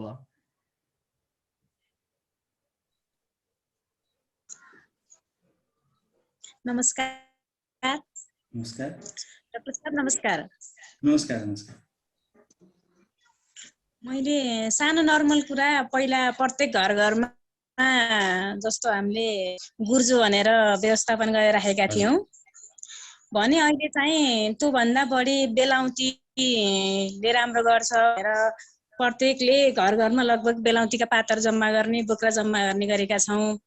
अब यो चाहिँ सङ्क्रमित भइसकेपछि युज गर्ने हो या हामी जस्तै सङ्क्रमित नहुँदै युज गर्ने हो अथवा त्यो युज गर्नै नमिल्ने हो? गर्न मिल्ने भएदेखि कसरी, कुन तरिकाले मिल्ने हो त्यो चाहिँ मलाई जानकारी। पहिलो सुरु पहिलो सुरुको कुरा के भने तपाईँ कुनै पनि जडीबुटी प्रयोग गर्न चाहनुहुन्छ, जडीबुटी सङ्कलन गर्नुभएको छ भने सुरुमा तपाईँले चिन्न जरुरी, जडीबुटी चिन्न जरुरी छ।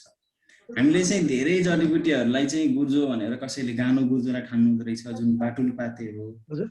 गुर्जोका पनि विभिन्न भेरिएन्टहरू हुन्छन्। कोही चाहिँ लिभर टक्सिसिटी गराउने, लिभरलाई चाहिँ डोज बढी भयो भने लिभरको टक्सिसिटी गराउने हुन्छ।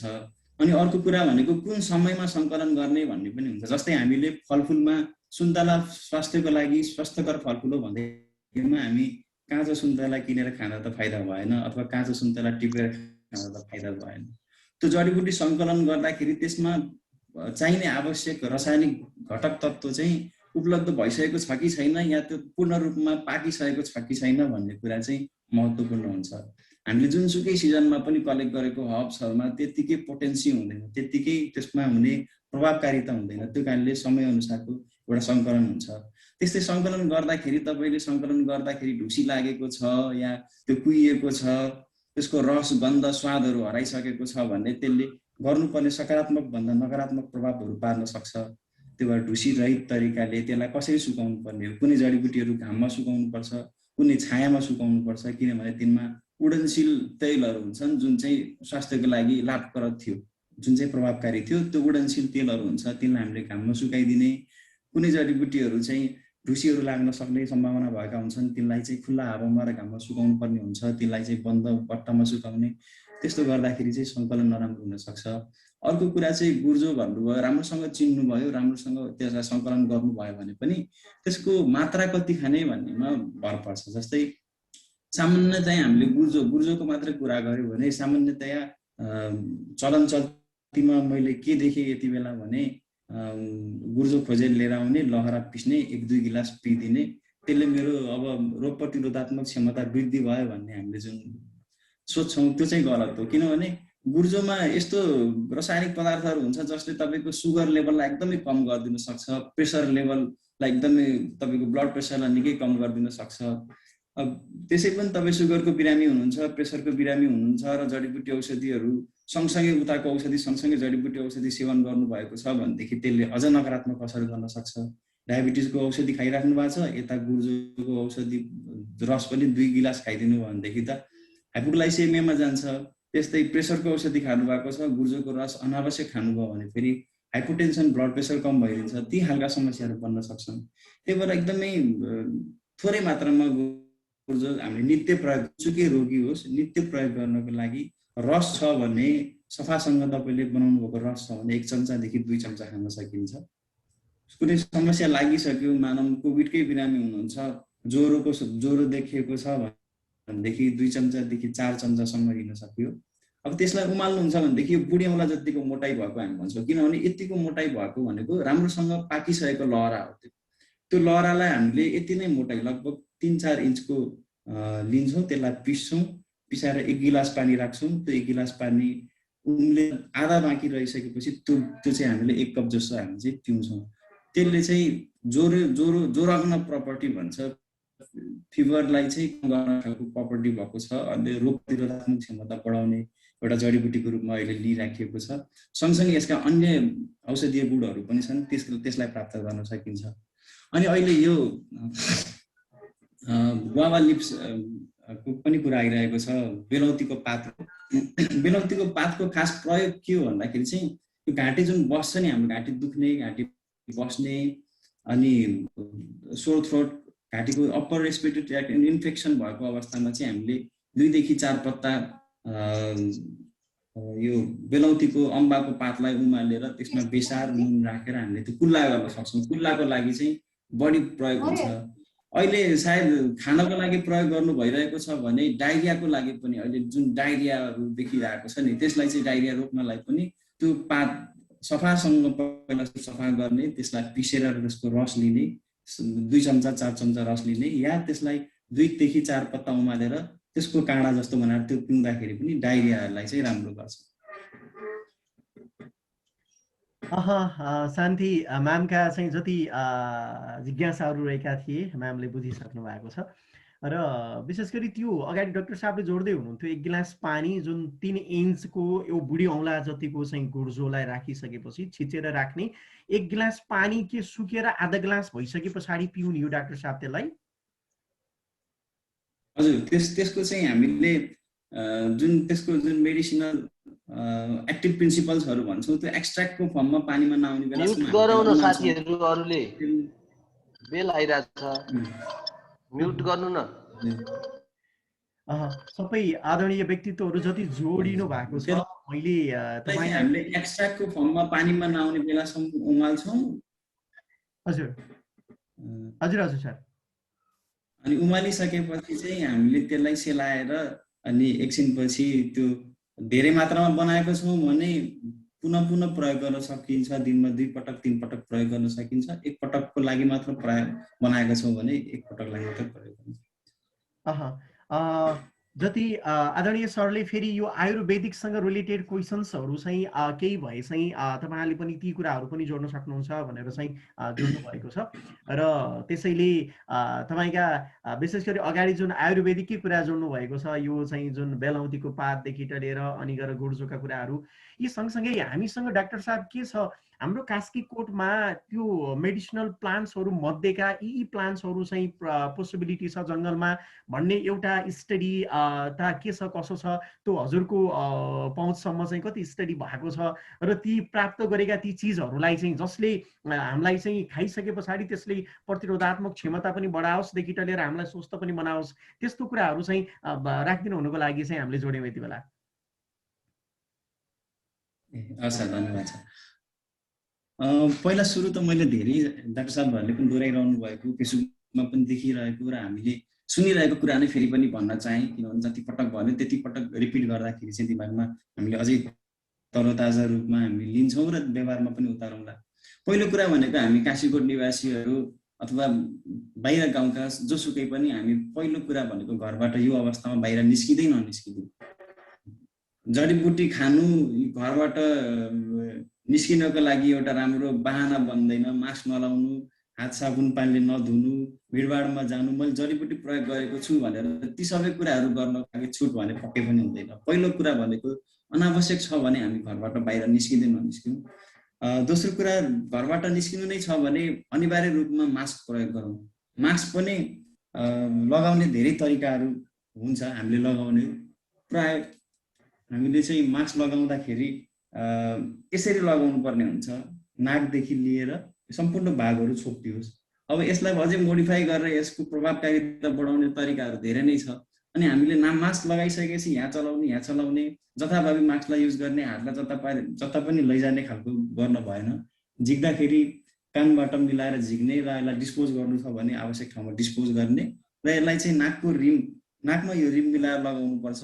मास्कको कुरा, प्रयोगको कुरा त्यो भयो। त्यसपछि बाहिर गएका छौँ भने आएपछि हात धुने, सेनिटाइजहरू गर्ने, बाहिर जाँदाखेरि पनि मान्छेहरूसँग 2 मिटर या 2 मिटरभन्दा बढीको दूरीमा रहने, कसैलाई पनि नछुने, व्यक्तिगत सामाजिक दूरी भन्दा पनि व्यक्तिगत दूरीमा हामी जानुपर्छ। अझै आफ्नै घरको छरछिमेकीहरू छ, कोही केटाकेटी खेल्दै आफ्नो अगाडि आएको छ भने च्याप्प समात्ने, बोक्ने, यी खालका गतिविधिहरू पनि गर्न भएन। एक व्यक्तिले अर्को व्यक्तिलाई छुँदै नछुँदै सकेसम्म आफ्नै घरमा पनि आफू सङ्क्रमित भएको छु, कसैसँग म छोइएको छु भनेदेखि आफूलाई सकेसम्म अलग्याउने, आइसोलेट भएर बस्ने, यी खालको कुराहरू गर्दै जडीबुटीहरू पनि हाम्रो काशीकोटमा मैले देखेका जडीबुटीहरू थुप्रै जडीबुटीहरू छन्। जस्तै सामान्य रूपमा पाउने भनेको घोटाप्रे छ। घोटाप्रे हामी सबैले चिन्छौँ होला। त्यो घोटाप्रे घोडाको टाप जस्तो हुने भएर त्यसको नामै घोटाप्रे राखिएको छ। संस्कृतमा यसलाई मण्डुक पढ्ने भनिन्छ। यसको ल्याटिन नेम चाहिँ सेन्टेला एसियाटिका हो। यसले चाहिँ खास के गर्छ भनेदेखि हाम्रो विशेष गरी पाचन प्रणालीलाई राम्रो गर्छ भनिन्छ। मलाई सानो हुँदाखेरि हजुरआमाले पखाला चल्दा त्यस्तो हुँदाखेरि घोटाप्रेको रस पाएको मलाई याद छ। त्यो कुराहरूमा चाहिँ प्रयोग हुँदो रहेछ। त्यस बाहेक पनि ग्रन्थमा अथवा साइन्टिफिक रिसर्चले देखाएको कुराहरू के छ भने हाम्रो जुन तनाव छ, अनिद्रा हुने, तनाव हुने, अवसादको अवस्थाहरूमा चाहिँ यसले चाहिँ हाम्रो मस्तिष्कको रक्त सञ्चार पनि बढाउने र हाम्रो तनावलाई व्यवस्थापन गर्नमा पनि यो घोटाप्रेको निकै नै महत्त्व देखिन्छ। त्यस्तै दुध कम आउने स्तनपायी आमाहरूलाई पनि त्यसको घोटाप्रेको रस अथवा घोटाप्रेको पाउडर या काँडा तिनीहरू प्रयोग गर्न सकिन्छ। त्यस्तै बोजो छ जुन हाम्रो घाँटीको खसखस बसेको बेलामा बोजो प्रयोग गर्न सक्छौँ। अदुवा पाइन्छ, बेसार पाइन्छ, यिनीहरूलाई पनि एन्टिभाइरल एन्टिमाइक्रोबियल प्रपर्टीहरू भएका जडीबुटीहरू हुन्। यी भान्साका मसलाहरू यिनीहरू पनि प्रयोग गर्न सकिन्छ। अब यसको डेटा यसमा के कति छ, कुन अल्टिट्युडमा कति पाइन्छ भन्ने यसको अझै डिस्क्रिप्टिभ डेटा चाहिँ डिस्ट्रिक्ट फरेस्ट अफिससँग नै हुन्छ होला उहाँहरूसँग, र कास्की जिल्लामा पनि हाम्रो आयुर्वेदको शाखा छ, उहाँहरूसँगबाट चाहिँ अझै बढी यसको डेटाहरू चाहिँ पाउन सकिन्छ जडीबुटी सम्बन्धी चाहिँ। आदरणीय व्यक्तित्वहरू चाहिँ जोडिसक्नु भएको छ। कृपया डाक्टर साहबलाई मैले सानो प्रश्न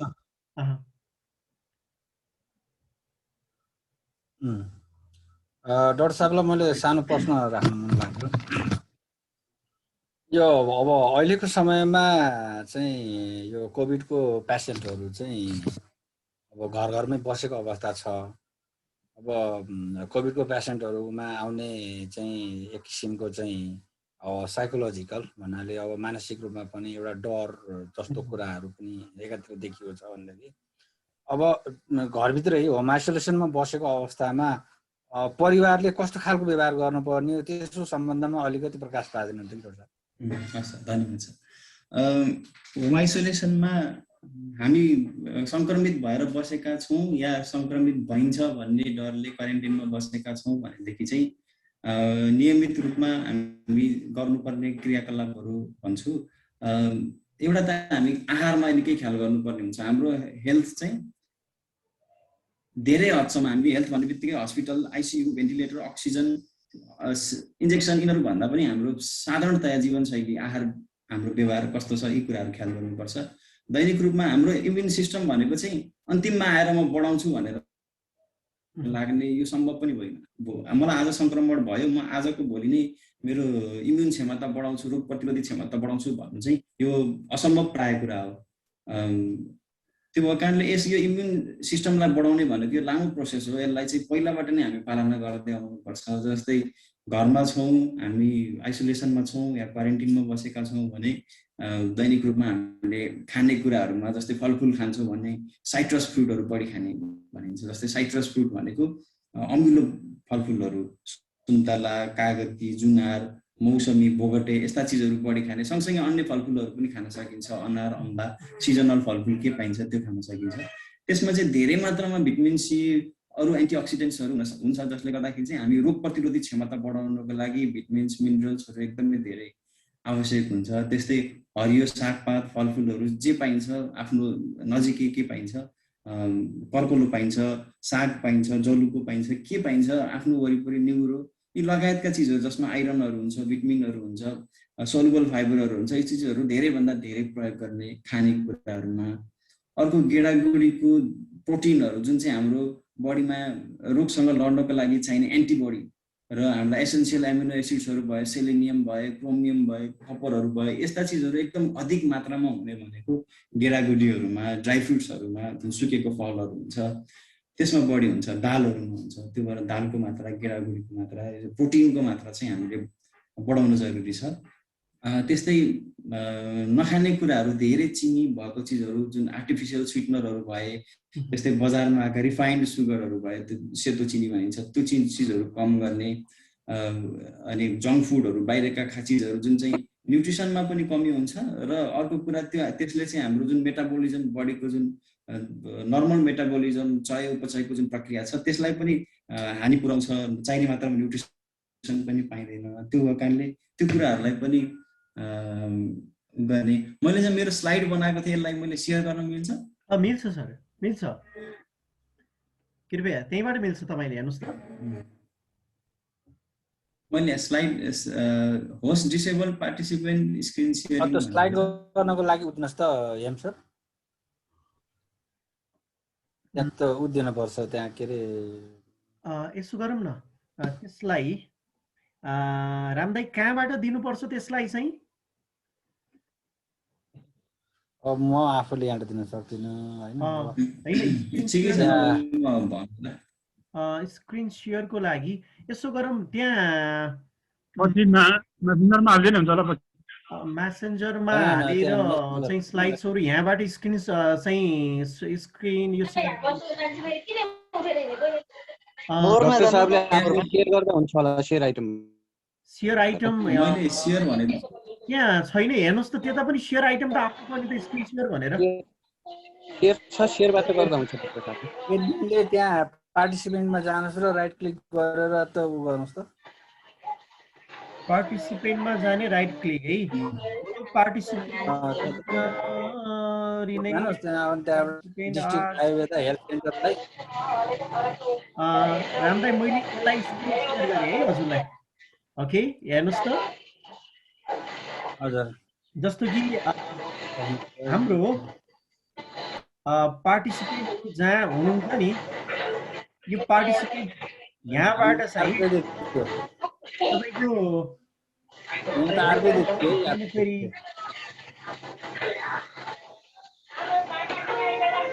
मैले अर्को स्क्रिन शेयर गर्नुभयो नि त सर हजुर यसलाई बन्द गरिदिनुहोस् त बन्द गरिदिनुहोस् अहिले यसलाई बन्द गरिदिनुहोस् बन्द गरिदिनुहोस् स्क्रिन शेयर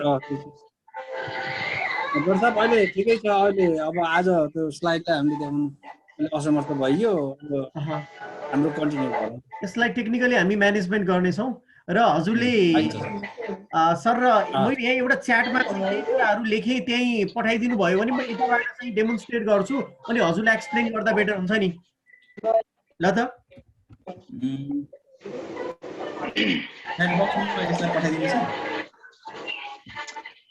हेमदाई एकचोटि ट्राई गर्ने हो आई गाइड यु ए हुन्छ ल त पहिला सुरुमा चाहिँ रुद्र सरको चाहिँ रुद्र ब्रदरको नोइज आइरहेछ म्युट गर दाइ हजुरले शेयर गर्नु त एकचोटि हजुर हजुर एकचोटि हजुरको स्क्रिन सेयर गर्नु हजुर हो त्यसपछि तल त्यो जुमको उ छ नि त्यहाँ जाउँ त हामी तपाईँले त्यो एकैछिन तपाईँले देख्नु भएको छैन भने मैले यहाँबाट एनोटेट गर्नु मिल्छ हजुर यहाँ हेरेर क्लिक गर्नु त यहाँनिर देख्नुभयो हजुर यो भन्नुहोस् त पार्टिसिपेन्ट अनि गएर यो चाहिँ जस्तो कि म्युट भनी भन्नुहोस् है भन्नुहोस् त speaker, this is speaker, then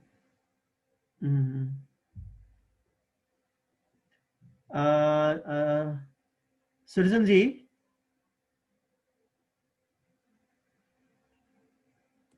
यहाँनिर भन्नुहोस् त यसो गरौँ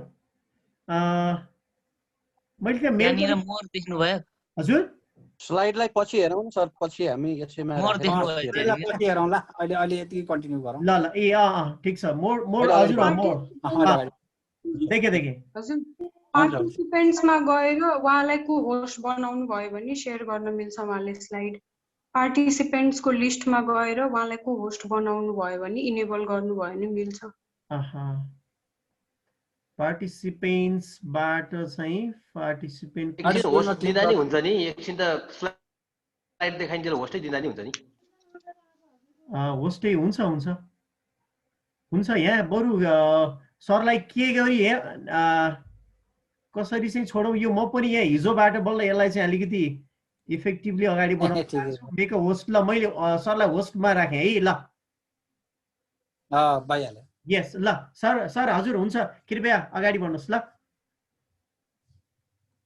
ल हजुरको शेयर अनसेयर गर्नु त मैले यसलाई शेयर बन्द गर्नुहोस् तपाईँ ल ठिक छ ल किरण सर मिल्छ सरले हजुर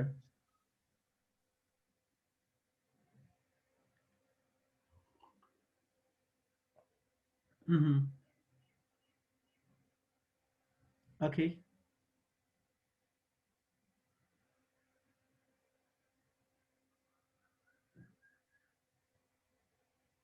हामीसँग 10 मिनट भएको समय यसले दिएको छ फेरि जोडौँला रिजोइन हुँला है ठिक छ, यो 10 मिनेटमा यसलाई डिस्क्रिप्सन गरेर चाहिँ सरले भ्याउनु हुनेछ।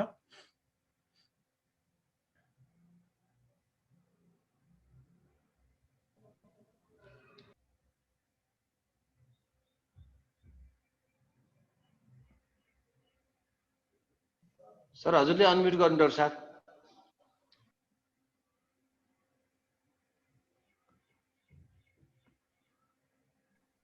सर देखिएको छ? हजुर सर, हजुर क्लियर छ, क्लियर छ। प्रिभेन्सनको कुरा मैले अघि पनि गरिसकेँ, यसको विषयमा धेरै थाहा छ, हामीले हेरि पनि सक्यौँ। नेक्स्ट स्लाइडमा जाँदा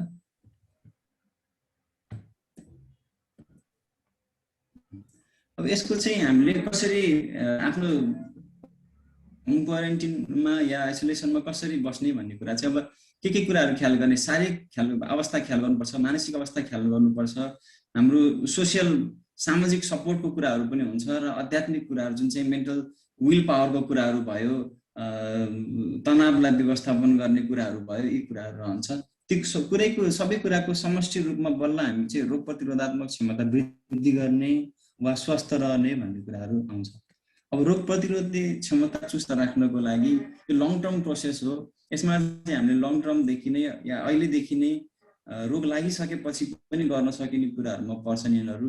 जस्तै फलफुलमा अघि मैले भने अमिला फलफुलहरू प्राय खान सकिन्छ। अमलामा पनि धेरै मात्रामा नेचुरल सोर्सहरूमा सबैभन्दा धेरै भिटामिन सी हुने भनेको अमला हो, लगायत यिनीहरू कागती जुनार फलफुलहरूमा पनि हुन्छ।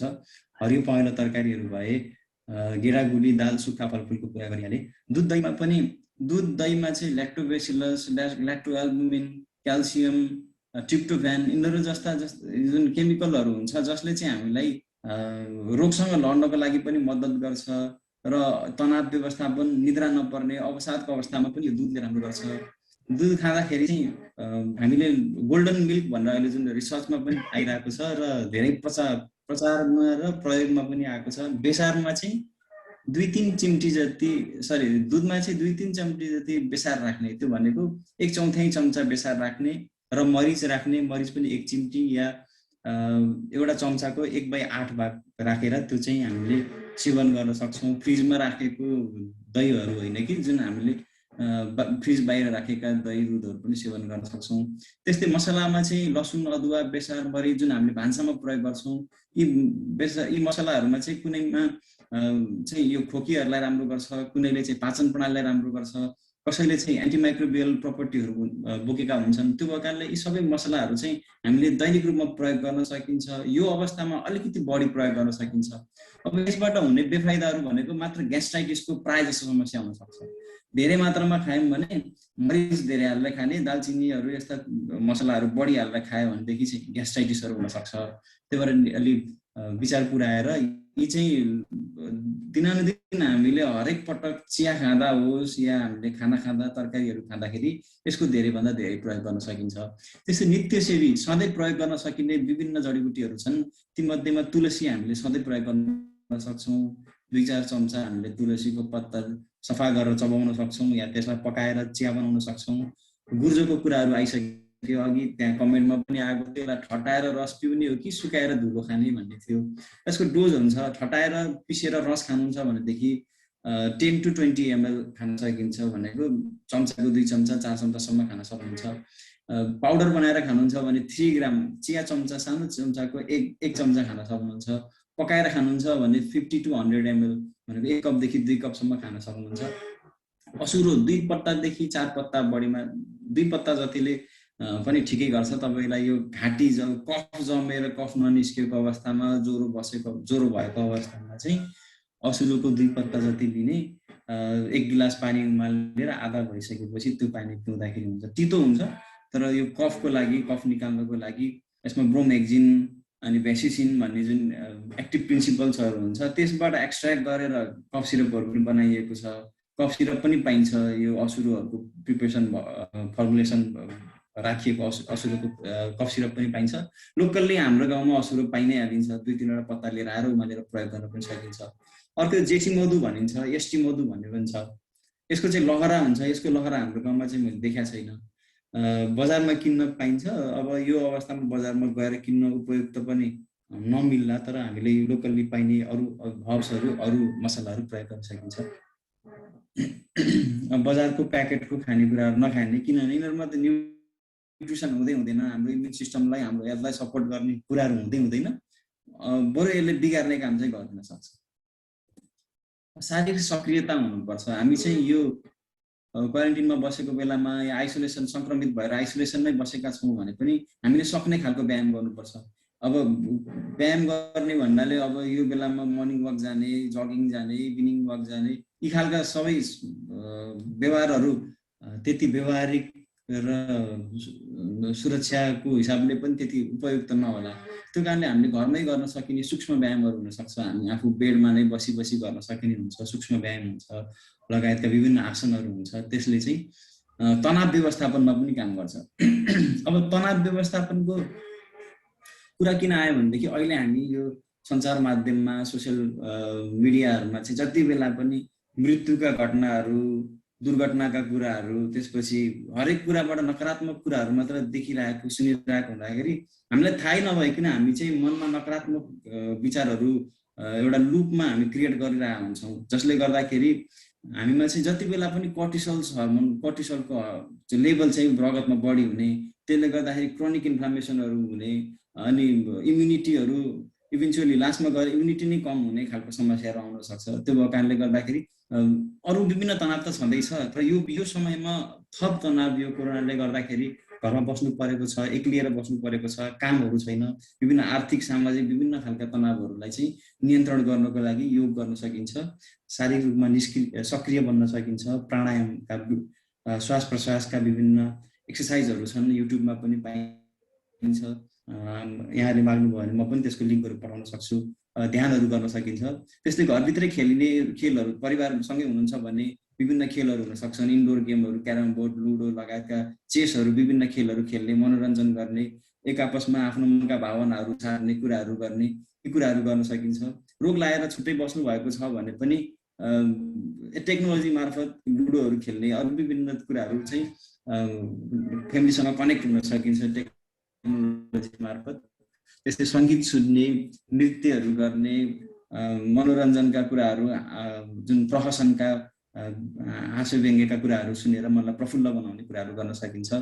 अब हिँड्ने सम्भव नभए घरभित्रै आफूसँग कति स्पेस छ त्यो भित्रै पनि हिँड्ने, डुल्ने, उठ्ने, बस्ने, शरीर यताउता तन्काउने, स्ट्रेचिङहरू गर्ने, यी कुराहरू गर्न सकिन्छ। र सामाजिक सञ्जालको अनावश्यक प्रयोग नगर्ने, आफूलाई जति आवश्यक छ त्यति गर्ने, नचाहिने कुराहरू मात्रै त्यो आफ्नो न्युज फिडमा आइरहेको छ भने त्यसलाई हटाउने या आफू चाहिँ त्यसबाट जोगिने, त्यो गरेर हाम्रो तनाव व्यवस्थापन गर्नुपर्छ। तनाव व्यवस्थापन हुने बित्तिकै हाम्रो इम्युनिटी चाहिँ धेरै हदसम्म चाहिँ आफै स्वतःस्फूर्त चाहिँ राम्रो हुँदै आउँछ। डाक्टर साहब, हामीसँग उपायमा पर्याप्त निद्रा मिनेट मात्र समय छ, के गरौँ? यसलाई कम्प्लिट गरौँ कि फेरि जोइन हौ? म यसलाई सकेको छिटो गर्छु सर, भ्याइएन भने फेरि जोइन गरौँ। अब निद्रा चाहिँ पर्याप्त हुनुपर्छ, 7 देखि 8 घण्टा हाम्रो क्वालिटी स्लिप हुनुपर्छ। चुरोट, मदिरा, पानहरू प्रयोग गर्नु भएन, त्यसले पनि इम्युनिटी कम गर्छ। र अनावश्यक रूपमा शरीरलाई थकाउने, परिश्रम गर्ने पनि गर्नु भएन। शरीर थाकेको छ, परिश्रम भएको छ भने सँगसँगै विश्राम पनि हुनुपर्छ। बिहानीको समयमा यो घाम ताप्ने एउटा रिसर्चले पनि देखाएको छ, यो जकार्तामा चाहिँ एउटा रिसर्च भएको रहेछ। त्यहाँ चाहिँ धेरै जसो कोभिडका बिरामीहरूलाई रिसर्च गरेर हेर्दाखेरि चाहिँ जसले घाम तापेको छ र जसको ठाउँमा चाहिँ घाम राम्रोसँग पर्याप्त रूपमा आएको छ, उनीहरूको रिकभरी रेट, सन्चो हुने रेट चाहिँ छिटो भएको देखियो। त्यो भएको कारणले बिहानीको समयमा हामी 30 मिनट जति घाममा बस्यौँ भने भिटामिन डी पाइन्छ, जसले गर्दा हाम्रो रोग प्रतिरोधी क्षमतालाई चाहिँ त्यसले हेल्प गर्छ। कोठाहरू, शौचालयमा भेन्टिलेसनको राम्रो व्यवस्था हुनुपर्छ, हावाहरू खेल्ने, घामहरू आउने जाने गर्नको लागि, भाइरसहरू ग्रोथ हुन नपाओस्, अरू ब्याक्टेरियाहरू ग्रोथ हुन नपाओस्, र वेल भेन्टिलेटेड भएर आफ्नो भित्रका कोठाभित्र भएका जुन भाइरसहरू पनि बाहिरतिर जानको लागि, अथवा शौचालय सबैले एउटै प्रयोग गरिन्छ भने त्यो वेल भेन्टिलेटेड भयो भने एकबाट अर्कोमा संक्रमण फैलिने चान्स पनि कम हुने कारणले गर्दा भेन्टिलेसन चाहिँ मेन्टेन गर्नुपर्छ। हामी फेरि जोड्यौँ है, फेरि पनि जोड्यौँ है हामी। ए हुन्छ, निकै सिद्धि लाग्यो है। ल फेरि पनि यही लिङ्कमा जोड्यौँ है। ओके, अब फ्याट सिद्धिन लागेको छ कि यो, मैले यसलाई प्रोसेसमा लग्छु। रेकर्ड हुन्छ हुन्छ सर, अब अगाडि बढाउँ। हस्, हुन्छ हुन्छ। मैले अघि ब्रिदिङ एक्सर्साइजको कुराहरू गर्दै थिएँ। ब्रिदिङ एक्सर्साइजले एक त तनाव व्यवस्थापन हुन्छ, विभिन्न प्राणायामहरू हुन्छन्, अनुलोम विलोम कपालभाती हामीले सुनिरहेका होलाौँ, नसुने पनि यसका भिडियोहरू युट्युबमा जति पनि पाइन्छ, कुनै गुणस्तरीय भिडियोको लिङ्क पठाइदिनु भन्नुहुन्छ भने पनि म त्यो पठाइदिउँला। ती ब्रिदिङ टेक्निकहरूले एक त मनलाई शान्त बनाउँछ, तनाव व्यवस्थापन हुन्छ, त्यो हुने बित्तिकै हाम्रो कर्टिसोल लेभल कम हुन्छ र ह्याप्पी हर्मोन्सहरू इन्डोर्फिन्स, सेरोटोनिन, डोपामिन यिनीहरू चाहिँ सेक्रेट भएर हामीलाई चाहिँ आफू स्वतःस्फूर्त रूपमा खुसी हुने र खुसी भइसकेपछि अन्य विभिन्न समस्याहरूसँग लड्नको लागि हामी शारीरिक रूपमा, मानसिक रूपमा र विभिन्न आयामबाट हामी चाहिँ तयार हुन्छौँ। त्यसको लागि चाहिँ तनाव व्यवस्थापनको लागि पनि एउटा महत्त्वपूर्ण बाटो भइहाल्यो। अर्को भनेको चाहिँ लङ क्यापेसिटी इम्प्रुभ गर्नको लागि पछि गएर कोभिडले असर गर्ने, म्याक्सिमम सिभियर केसहरूमा असर गर्ने भनेको लङ्सलाई नै हो। लङ्सको जुन सबैभन्दा सानो इकाइ एल्भियोलाई भन्छ, त्यो एल्भियोलाई चाहिँ त्यसको जुन स्वाभाविक रूपमा खुम्चिने र फैलिने जुन गुण हुन्छ नि, त्यसलाई चाहिँ पानीहरू जम्मा भएर विभिन्न इन्फ्लामेटरी रियाक्सनहरूले गर्दाखेरि त्यो गुणलाई बन्द गराइदिन्छ, कम गराइदिन्छ र हामीले स्वाभाविक रूपमा सास लिने, सास फेर्ने प्रक्रिया बन्द हुन्छ, कम हुन्छ। त्यो कुरालाई चाहिँ पहिलादेखि नै हामीले चेक गर्नको लागि, लङ्सलाई चाहिँ बलियो बनाउनको लागि लङ्सका मसल्सहरू, रेस्पिरेटरी मसल्सहरू, एसेसरी मसल्सहरूलाई र लङको क्यापेसिटीलाई इम्प्रुभ गर्नको लागि चाहिँ ब्रिदिङ टेक्निक राम्रो हुन्छ। अब ब्रिदिङ टेक्निकहरू सँगसँगै अर्को मैले फिजिकल एक्सर्साइजको कुरा पनि गरेँ। सूर्य नमस्कारहरू, अलि तपाईँ हेल्दी नै हुनुहुन्छ, रोग लागिसकेको छैन, सङ्क्रमित भइसक्नु भएको छैन, अलिकति एनर्जी छ भने अलिक कडा खालको सूर्य नमस्कारहरू, स्ट्रेचिङ, साइड वाइज स्ट्रेचिङहरू गर्न सकियो र सङ्क्रमित भइसक्नु भएको छ भने सूक्ष्म व्यायामहरू, साधारण खालको व्यायामहरू, साधारण स्ट्रेचिङहरू गर्न सकियो। अर्को चाहिँ अब हेल्दी बिभरेजहरू, अब आयुर्वेदमा चाहिँ च्यवनप्राशको एकदमै धेरै चर्चा हुन्छ। सामान्यतया पनि रुगा खोकी लाग्ने, मौसमी फ्लूहरू, त्यसमा चाहिँ सानै बच्चादेखि नै हामी च्यवनप्राश भनिरहेको हुन्छौँ, विज्ञापनमा पनि सुनिन्छ। यसमा चाहिँ विभिन्न जडीबुटी हुन्छ। सबैभन्दा महत्त्वपूर्ण भनेको यसमा अमला हुन्छ। सबैभन्दा यसको ठुलो महत्त्वपूर्ण गुण भनेको अमलाको हुन्छ। प्रचुर मात्रामा भिटामिन सी हुने एउटा आयुर्वेदको टनिक अथवा खाद्य पदार्थ मानेर यसलाई बिहान बेलुका खाली पेटमा 1 चम्चा या दुधसँग पनि खान सकिन्छ। दुध सेलाइसकेको दुधमा राखेर खान सकिन्छ। अर्को चाहिँ अब तुलसीको चिया, सुठो, मरिच, पिप्लीहरू मिसाएर तुलसीको चिया खान सकिन्छ। दालचिनी, सुकमेल, तेजपातहरू राखेर खान सकिन्छ। कागती पानी, कागतीमा एकदमै धेरै भिटामिन हुन्छ। हाम्रो वरिपरि निगुवा पाइन्छ, कागती पाइन्छ भने दिनमा 2-3 ग्लास 4-5 ग्लास पनि खान सकिन्छ। त्यो कागती मिसाएर कागती पानी खाने, ग्रिन टीहरू खाने, अदुवा मरिचको चिया खाने। त्यस्तै गुडुचीको अघि कुरा आयो, गुडुचीको कुरा आयो। अब तपाईँ चाहिँ यो गुडुचीलाई चाहिँ गुर्जो भनेको चाहिँ त्यसलाई पाउडरको रूपमा अब उमाल्ने र त्यसको क्वान्टिटी आधा घटाएर त्यसलाई प्रयोग गर्न सकिन्छ। गोल्डन मिल्कको कुरा गरेँ अघि मैले, बेसारलाई मरिचहरू मिसाएर पनि प्रयोग गर्न सकियो। अन्य जडीबुटीहरू उपलब्ध छन् भनेदेखि अश्वगन्धा, सतावरी भनेको कुरिलो भयो, आमलाकी भनेको अमला भयो, यिनीहरू पनि प्रयोग गर्न सकियो। अब समस्या देखिसक्यो भनेदेखि चाहिँ समस्याका लक्षणहरू, कोरोनाका लक्षणहरू चाहिँ सामान्यतया 5-7 दिनमा देखिने लक्षणहरू भनेको ज्वरो आउने, सुक्खा खोकी लाग्ने, थकान हुने, शरीरका जोर्नीहरू दुख्ने, घाँटी दुख्ने, पखाला लाग्ने, आँखा पोल्ने, टाउको दुख्ने, स्वाद वा गन्ध नहुने, छालामा दाग हुने, यी भनेका सामान्य लक्षण हुन्। 3 देखि 7 दिन, 5 देखि 7 दिन सामान्यतया यी लक्षणहरू देखिन्छन्। तपाईँ सङ्क्रमित भएर यी लक्षणहरू देखियो भन्नुको मतलब चाहिँ म सङ्क्रमित भएको 3 देखि 5 दिन भयो भन्ने चाहिँ हामीले थाहा पाउनु, त्यसको अड्कल गर्न सकिन्छ। किनभने नर्मल साधारण रूपमा हेर्दाखेरि यसको इन्क्युबेसन पिरियड भनेको 2 देखि 14 दिन भनिन्छ। तैपनि नर्मल रूपमा हेर्दाखेरि चाहिँ 3 देखि 7 दिनमा हामीलाई चाहिँ हामी सङ्क्रमित भएका छौँ भन्ने लक्षणहरू त्यो बिचमा देखिन्छ।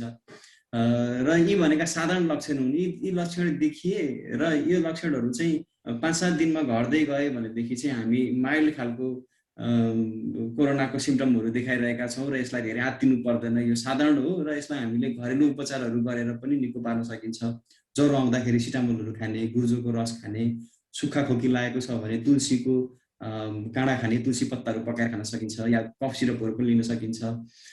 घाँटी दुख्नेमा कुल्लाहरू गर्न सकियो, पखला लाग्नेमा चाहिँ जीवन जलहरू खाने, गिडागुडीको झोलहरू खाने, दालको झोलहरू खाने, पखला धेरै लागेमा पखला रोक्ने औषधि पनि खानुपर्ने हुनसक्छ। अब टाउकोहरू दुख्दाखेरि सिटामोलहरूले पनि काम गर्छ।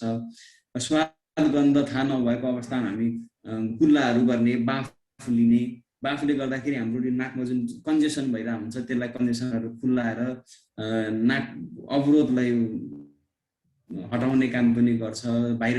भाइरसको जुन लोड नाकमा जुन एकुमुलेसन जुन बढी भइरहेको छ त्यसलाई कम गर्न पनि मद्दत गर्छ र छाती खुलाएर श्वास प्रश्वासमा सजिलो गर्नलाई पनि त्यसले मद्दत गर्छ। अर्को छालामा दागहरू देखिन सक्छ। अब प्राय जसो 5-7 दिनमा निको भएन र यो दोस्रो हप्तातर्फ पनि यी लक्षणहरू देखिँदै गए, अझ भनौँ अझै बढी रूपमा देखिँदै गयो भनेदेखि चाहिँ हामी अलिकति जटिल समस्यामा जाँदैछौँ है भन्ने कुरा चाहिँ हामीले ख्याल गर्नुपर्छ। प्राय जसो 3 देखि 7 दिनमा हामीलाई ज्वरो निको भएर यी अरू समस्याहरू बिस्तारै कम हुँदै जाने गर्छन्। त्यो भनेको 85 लगभग 80 देखि 85% चाहिँ माइल्ड सिम्पटम्सहरू भएर नै हामी निको हुन्छौँ। त्यो 5-7 दिनदेखि हामी अर्को 5-7 दिनमा हामी छिर्दैछौँ, हामीलाई ज्वरो घटिरहेको छैन, ज्वरो बढ्दैछ, धेरै डोज नर्मल डोज भन्दा डबल डोज लिँदाखेरि पनि सिटामोल खाँदाखेरि पनि हामीलाई ज्वरो घटिरहेको छैन, ज्वरो आउँछ छोड्छ फेरि आउँछ, 2-4 दिन आयो निको भयो फेरि आयो, यस्ता ज्वरोको लक्षणहरू देखिए अथवा छाती धेरै दुख्ने, छाती सास फेर्दाखेरि स्यास्या हुने, यी खालको समस्याहरू देखियो। बोल्न हिँड्न पनि नसक्ने, सामान्य यताउता गर्न पनि नसक्ने, स्यास्या हुने, यी खालकाहरू कुखा हान्ने भन्छौँ, यी खालको समस्याहरू देखियो भने चाहिँ हामी चाहिँ कोभिड न्युमोनियातिर गइरहेको छ कि अथवा अन्य जटिल अवस्थामातिर गइरहेको छ कि भनेर हामी चाहिँ सचेत हुन जरुरी छ। हामीले रेगुलर रूपमा यो अवस्थामा चाहिँ आफ्नो अक्सिजन लेभल मोनिटर गर्नुपर्छ। 94 भन्दा कम आएको छ भने हामी चाहिँ नजिकको स्वास्थ्य संस्था कहाँ छ, चिकित्सकहरू कहाँ हुनुहुन्छ उहाँहरूसँग सरसल्लाह लिएर अस्पतालमै जाने या उहाँहरूको सरसल्लाहमा औषधिहरू लिने, यतातिर हामी चाहिँ उन्मुख हुनुपर्छ। यी समस्याहरू दोस्रो हप्तामा देखिएका समस्याहरू, जुन जटिल रूपमा देखिएका समस्याहरू देखिन थाले भने चाहिँ म घरमा नै प्राणायाम गरेर व्यायाम गरेर या जडीबुटी सेवन गरेर घरमा बस्छु भन्नु चाहिँ अलिक खतरनाक हुन सक्छ। त्यो भएको कारणले यी खालका समस्याहरू देखियो भने हामी चाहिँ नजिकको स्वास्थ्य संस्थामा कनेक्ट भइहाल्नुपर्छ। उपचार भनेको अघि मैले कुरा गरेँ, अब 81% 80 देखि 85% का संक्रमणहरू सामान्य नै हुन्छन्। अब 14% का लक्षणहरू चाहिँ अलिकति कडा हुन्छ र 5% मा चाहिँ भेन्टिलेटरहरू चाहिन सक्छ। अब अहिले भ्याक्सिन चाहिँ तयार भइसकेको छ। अब भ्याक्सिनमा पनि विभिन्न रिसर्चहरू अझै यसको प्रभावकारी बनाउनको लागि कति प्रभावकारी हुन्छ भनेर अध्ययन त हुने नै छ। अब भ्याक्सिन भनेको जुन भाइरस हुन्छ हामीलाई अट्याक गर्ने कोरोना भाइरस या कोरोना भाइरस जस्तै मिमिक गर्ने त्यस्तै देखिने अन्य भाइरसहरूलाई चाहिँ त्यसलाई मारेर अथवा ल्याबमा त्यसलाई चाहिँ निष्क्रिय बनाएर आवाज आएको छैन सर? आछ हजुरको आवाज आछ, त्यहाँ बाहिरको हजुरको आछ, बाहिरको आवाज ठीक छ हजुर सर। भाइरसलाई चाहिँ निष्क्रिय बनाएर हामीले चाहिँ हाम्रो शरीरमा दिन्छौँ र त्यो भाइरस प्रति हाम्रो रोगले चाहिँ एन्टिबडी डेभलप गर्छ ताकि दोस्रो पटक फेरि त्यही भाइरसले एट्याक गर्यो भने पहिलादेखि नै त्यो रोगलाई चिनेर हाम्रो शरीरमा बनिरहेको एन्टिबडीले त्योसँग लड्न मद्दत पुग्छ भनेर हामी चाहिँ भ्याक्सिनको प्रयोग गर्छौँ। त्यस्तै विभिन्न औषधिहरू चाहिँ लाक्षणिक चिकित्सा देखिएका तत्त लक्षणहरू देखिँदाखेरि तिनलाई प्रयोग गर्ने औषधिहरू हामी प्रयोग गर्छौँ। र मैले यहाँ हटलाइन नम्बरहरू भने आफ्नो वरिपरि आफूलाई लक्षण देखिएको छ भने वरिपरि कुन चाहिँ स्वास्थ्य संस्था छ, कहाँ के छ भने चाहिँ बुझिहाल्नु पर्ने हुन्छ। आरटीपीसीआर टेस्ट गर्न पनि हामी हिचकिचाउनु हुँदैन, सम्भव भएसम्म आरटीपीसीआर टेस्ट गराइहाल्नुपर्छ र आफूलाई अलग्गाइहाल्नुपर्छ। आफू मात्र होइन कि आफ्नो परिवारलाई पनि जोगाउनको लागि भने हामी आफूलाई अलग्गाइहाल्नुपर्छ र आवश्यक परेमा हस्पिटल पनि जानुपर्ने हुन्छ। साधारण लक्ष्यमा अपनाउन सकिने आयुर्वेदका उपायहरू मैले अघि यसलाई फेरि रिपिट गरेँ। अब सुक्खा खोकी घाँटी दुखेको छ भने हामी तुलसी, अदुवा, बेसार, बोजो यी कुराहरू प्रयोग गर्छौँ। कफ पनि छ, अब यो चाहिँ इन्फेक्सन तल अप्पर रेस्पिरेटरी ट्र्याकबाट लोवर रेस्पिरेटरी फोक्सोतिर इन्फेक्सन फैलिने क्रममा छ, खोकी फोक्सोबाट आएको छ, माथिबाट खसखस मात्र होइन भित्रबाट आवाज आउने गरेर खोकी आएको छ भनेदेखि चाहिँ हामीले यो असुरो, मरिचहरू, तुलसीहरू प्रयोग गर्छौँ। अब ज्वरोमा चाहिँ हामी प्राय गुर्जोको रसहरू सिटामोलहरू खान सकिन्छ, बाफ लिन सक्छौँ होइन, बेसार ज्वानो तुलसी यिनीहरू राखेर बाफ लिन सक्छौँ। कुल्ला गर्नलाई नुन बेसार राखेको मनतातो पानी, अघि अम्बाको पातको बेलौतीको पातको कुरा आएको थियो, त्यो पनि राख्न सकिन्छ कुल्ला गर्नको लागि। तुलसी चियाको मिश्रण, तुलसी अदुवा मरिच दालचिनी गुड आदि राखेर त्यसको चिया बनाएर खान सकिन्छ। ब्रिदिङ कुरा मैले गरिहालेँ। कुन बेला अस्पताल जाने भन्ने कुरा चाहिँ मैले अघि कुरा निकालेँ, यो महत्त्वपूर्ण कुरा। आफूलाई चाहिँ ज्वरो नियन्त्रणमा भएन, ज्वरो चाहिँ लगातार ज्वरो बढिरहेको छ, 5-7 दिनमा पनि ज्वरो कम भएको छैन, स्यास्या हुन थालेको छ, खोकी चाहिँ एकदमै लगातार खोकी आएर छाती दुख्ने, छाती घोच्ने, कोखा भान्ने यी खालको लक्षणहरू देखियो, अक्सिजनको लेभल नाप्दाखेरि 94 भन्दा कम देखाउन थाल्यो भनेदेखि चाहिँ अब कोभिड न्युमोनियाको लक्षणहरू हो कि भनेर चाहिँ हामी सकेसम्म छिटो अस्पतालमा चाहिँ सम्पर्क गरेर अस्पताल जानु सबैभन्दा महत्त्वपूर्ण हुन्छ। अब मैले मेरो तर्फबाट टुङ्ग्याउँदाखेरि चाहिँ नथिङ इज पर्मानेन्ट, यो सधैँभरि नै हामी यसरी थुनिएर बस्नुपर्छ, यो सधैँभरिको लागि हो भन्ने कुरा चाहिँ हुँदै होइन। यो यसको पनि आफ्नो हाम्रो शरीरको पनि आफ्नो एउटा इम्युनिटी हुन्छ र त्यसको पनि आफ्नो एउटा ट्रेट हुन्छ, त्यो आफैमा कमजोर बन्दै जाने वा हामी चाहिँ त्योसँग लड्नको लागि रोग प्रतिरोधक क्षमता डेभलप गर्दै जाने एउटा अवस्था आउँछ, या निकट भविष्यमा कुनै प्रभावकारी भ्याक्सिनहरू हामी सबैको पहुँचमा आउनेछ, उपचारका पद्धतिहरू अझै प्रभावकारी भएर आउनेछन्। त्यतिन्जेलको समयको लागि मात्र हामी चाहिँ यी विभिन्न उपायहरू अपनाएर सुरक्षित भएर बस्यौँ भने हामी सबैसँगै मिलेर यसलाई परास्त गर्न सक्छौँ, यो चेनलाई ब्रेक गर्न सक्छौँ। मेरो तर्फबाट चाहिँ यहाँहरूको प्रश्नहरू भयो भने राख्नु होला। मेरो तर्फबाट चाहिँ मेरो स्लाइडलाई यहीँ टुङ्ग्याउँछु। धन्यवाद। हुन्छ सर, धेरै धेरै धन्यवाद। त्यसलाई चाहिँ स्टप गरिदिनुहोस् न, त्यो चाहिँ अब त्यो स्लाइड जुन छ त्यो प्रेजेन्टेसनलाई स्टप गरिदिनु भयो भने हामी त्यस पछाडि अब फेरि हामी जोडिन्छौँ। हाम्रो आदरणीय व्यक्तित्वहरू चाहिँ जोडिसक्नु भएको छ र कृपया डाक्टर साहबसँग चाहिँ आफ्ना जिज्ञासाहरू सँगसँगै समस्याहरू चाहिँ अब फेरि हाम्रो टर्न चाहिँ राख्नको लागि हामी उत्तरार्धमा पनि छौँ। डाक्टर साहबको समय, उहाँले दिएको समयभन्दा बढी नै हामी अगाडि बढिसकेका छौँ र कृपया अब तपाईँको पालो फेरि।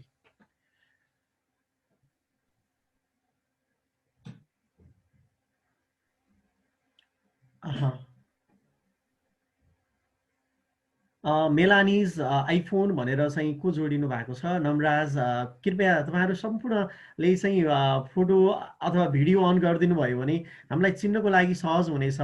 हामीले त्यो चाहिँ महसुस गरिराखेका छौँ।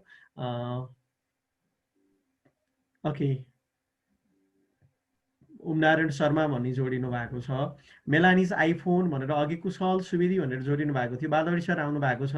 त्यसै गरी अरू हामी सुरुवातदेखि नै जोडिएका छौँ सबै। कृपया तपाईँहरूका जिज्ञासाहरू र तपाईँका समस्याहरू डाक्टर साहब चाहिँ सुन्नको लागि र त्यसको उचित सवाल दिनको लागि चाहिँ तयार आजबाट लागि चाहिँ घरेलु के गर्दाखेरि ठिक होला? सरले रेगुलर अक्सिजन मोनिटरिङ गरिराख्नु भएको छ? मेरो अक्सिजन लेभल चाहिँ 95 छ। 95 छ। अगाडि सुरुदेखि नै मोनिटर गर्दै आउनु भएको छ? सुरुमा कति थियो, अहिले कति छ?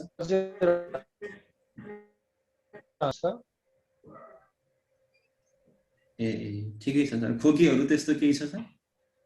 खोकीहरू केही पनि छैन सर। खोकी छैन, रुगा छैन, आवाज अलिकति चेन्ज भएको छ, तर आज थोरै हल्का चाहिँ छाती चाहिँ दुखेको अनुभव चाहिँ भएको छ।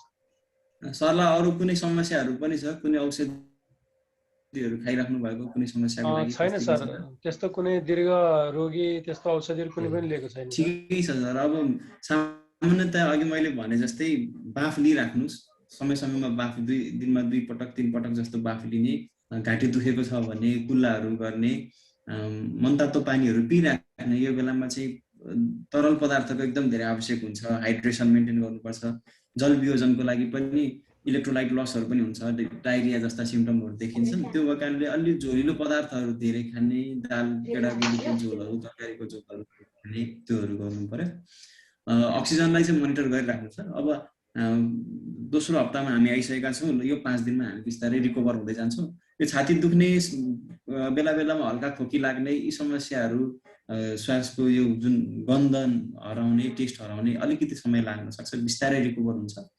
ब्रिदिङ एक्सर्साइजहरू चाहिँ गर्न सकिन्छ हामीले, प्राणायामहरू, भस्त्रिका प्राणायाम, सिम्म क्रिया, यिनीहरू चाहिँ युट्युबमा पनि पाइन्छ। यिनमा रिसर्चहरू पनि धेरै राम्रो रिसर्चहरू पनि छ। यीहरू गर्यो भने पनि अलिकति चेस्टलाई चाहिँ कम्फर्ट हुन्छ। अनि अहिले त्यो सुन्नमा आएको छ नि त्यो आँपको पात अनि बेलौतीको पात अनि लिचीको पात अनि बेलपत्रको पातलाई चाहिँ सँगसँगै पकाएर चाहिँ खायो भने अक्सिजन लेभल बढ्छ अथवा त्यसले चाहिँ त्यो भाइरसलाई चाहिँ मार्न निकै मद्दत पुर्याउँछ भनेर चाहिँ एउटा खालको चाहिँ त्यो छ नि, त्यो के होला डाक्टर साहब?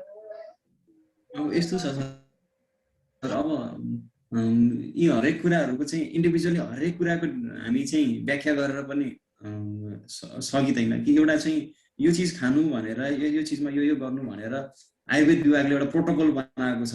त्यो प्रोटोकल अनुसार गऱ्यौँ भने हामीलाई सजिलो हुन्छ। अब कसैलाई मलाई लिचीको पात ठिक भयो, कसैले के को झारले ठिक भयो भन्दाखेरि चाहिँ अब यी कुराहरू हरेक हामीले अभ्यास गर्नु पनि त्यति राम्रो हुँदैन। जुन कुरा पहिलेदेखि नै यो विषयमा प्रयोग हुँदै आइरहेको छ र केही हदसम्म अनुसन्धानले पनि सपोर्ट गरेको छ, शास्त्रमा पनि उल्लेख छ, धेरै बिरामीहरूलाई एलएनईको पनि गरेको कुरालाई प्रसङ्गमा जोडेर चाहिँ हामीले अम्बाको पातले कुल्ला गर्ने कुराहरू छ। ती बाहेकका अघि मैले भनेका जडीबुटीहरू प्रयोग गर्न सक्नुहुन्छ।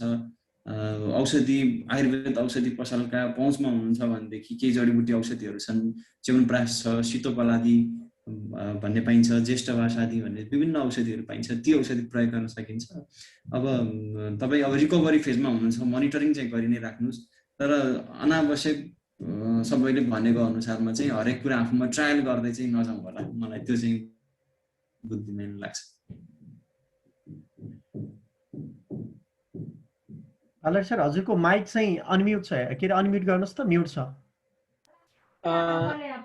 सर म यहाँ बाहिरको चाहिँ त्यो आवाजले, केटाकेटीको आवाजले मैले बन्द गर्नु परेको हो। मैले सरको कुरा चाहिँ सबै सुने, एकदम आनन्द लाग्यो, खुसी लाग्यो। साँच्चै नै हामी त्यो एलोपेथिक भन्दा पनि हामीलाई चाहिँ त यो आयुर्वेदले नै हाम्रो जीवन चाहिँ अझ पूर्ण गराउँछ कि भन्ने चाहिँ एकदमै उ भयो। मैले चाहिँ यो झन्डुको च्यवनप्राश प्रयोग गरिरहेको छु। अनि बजारमा चाहिँ एउटा कार्डियोजन भन्ने एउटा चाहिँ त्यो छ, त्यो चाहिँ अहिले निकै उ थियो, त्यो मैले त्यो पनि आजबाट चाहिँ सुरु गरेको छु। डाक्टर साहबले के सल्लाह दिनुहुन्छ? कुनै पनि दर्तावाल औषधि मात्र प्रयोग गर्नु होला। बजारमा पाइने हरेक खालका औषधिहरू हुन्छन्, त्यो अथेन्टिक पसलबाट एउटा दर्तावाल औषधि हो कि होइन, अनि एउटा स्वास्थ्य कर्मीको सल्लाह मात्र प्रयोग गर्दा चाहिँ ठिक हुन्छ, त्यसो गर्नु होला। अर्को चाहिँ आयुर्वेद एलोपेथ भन्नुभन्दा पनि यो समस्यालाई हामी चाहिँ के गरेर निको हुन्छौँ, हरेक पक्ष हरेक आयामलाई समेटेर हामीले खानपानदेखि लिएर जडीबुटी होस्, भ्याक्सिन होस्, स्टेरोइड्स होस्, आफूलाई अक्सिजन होस्, होइन, कुन अवस्थामा के चिज आवश्यक हुन्छ ती चिज गर्दा गर्दै नै हामी मिलेर सबै चिजलाई जोडेर यो रोगबाट निको हुनु नै हाम्रो मुख्य उद्देश्य त्यही नै हो। कुन प्याथी कुन विधि भन्नुभन्दा पनि होइन सर? हो, एकदमै आज छर्लङ्ग चाहिँ पार्नुभयो। जिज्ञासाहरू चाहिँ पहिलेबाटै हामीले चाहिँ प्रश्न गर्नुभन्दा पनि पहिलेबाटै चाहिँ बुझाएर चाहिँ गरिदिनु हो, एकदमै आभारी छौँ। म एकदमै खुसी छु। धन्यवाद हजुरलाई, doctor. Thank you am sir. हामी एकदमै छिटो यो रिकभरीको कामना गरिराखेका छौँ आदरणीय सरहरू, हाम्रो चन्द्रशेखर सर सँगसँगै बालहरी सर, र छिटैभन्दा छिटै चाहिँ योबाट चाहिँ बाहिर आउनुहुनेछ। हामी प्रार्थना, सम्पूर्णको प्रार्थना रहेको छौँ, किन अल फ्यामिली मेम्बर्सको र आदरणीय व्यक्तित्वहरूले तपाईँका जिज्ञासाहरू अझै केही समस्याहरू केही छन् भने कृपया राखौँ, नत्र हामी कार्यक्रमको उत्तरार्धमै छौँ र अब बिट मार्नुपर्ने बेला पनि भइसकेको छ। कृपया हुमनारायण शर्मा सर र मेलानी जो कि आइफोन म्याम हुनुहुन्छ, दीक्षा म्याम, हामी परिचित पनि हुनुपर्ने हुन्छ, त्यसैले पनि भिडियो अन गर्नको लागि नमराज सर प्लिज तपाईँहरूलाई हामी आग्रह गर्दछौँ, कृपया भिडियो अन गरिदिनुहोस् र एउटा परिचित चाहिँ हौँ र त्यसपछि आफ्ना जिज्ञासा र समस्या भए पनि राखौँ। दीक्षा म्याम, मेलानिज आइफोनबाटको जोडिँदै हुनुहुन्छ, नमराज सर अनि हुमनारायण शर्मा। दीक्षा, मेलानी आइफोन भनेको मेरो विचारमा अस्ट्रेलियाबाट एउटा नानी हो जस्तो लाग्छ, हाम्रो मित्र दाइको छोरी। ए हजुर। दीक्षा पौडेल म्याम चाहिँ कहाँ हुनुहुन्छ अहिले?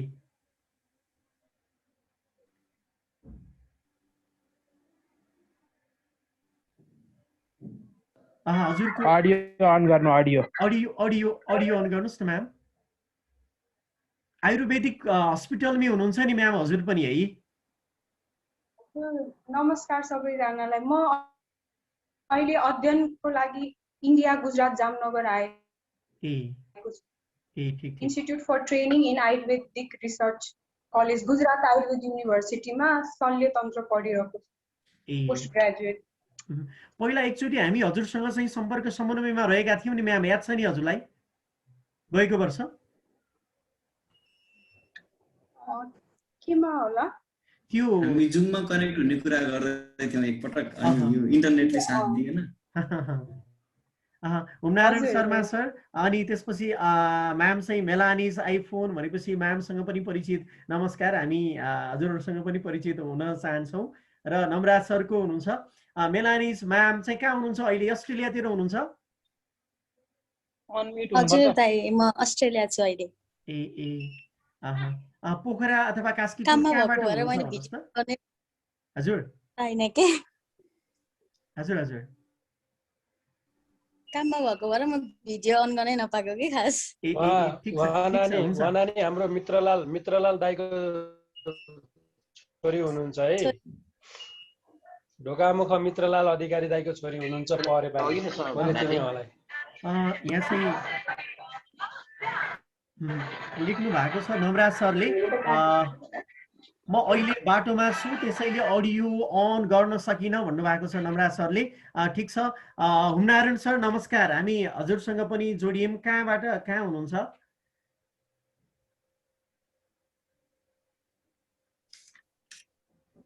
सर नमस्कार, म हुमनारायण शर्मा, यहाँ स्याङ्जाबाट हो। स्याङ्जाबाट हुनुहुन्छ?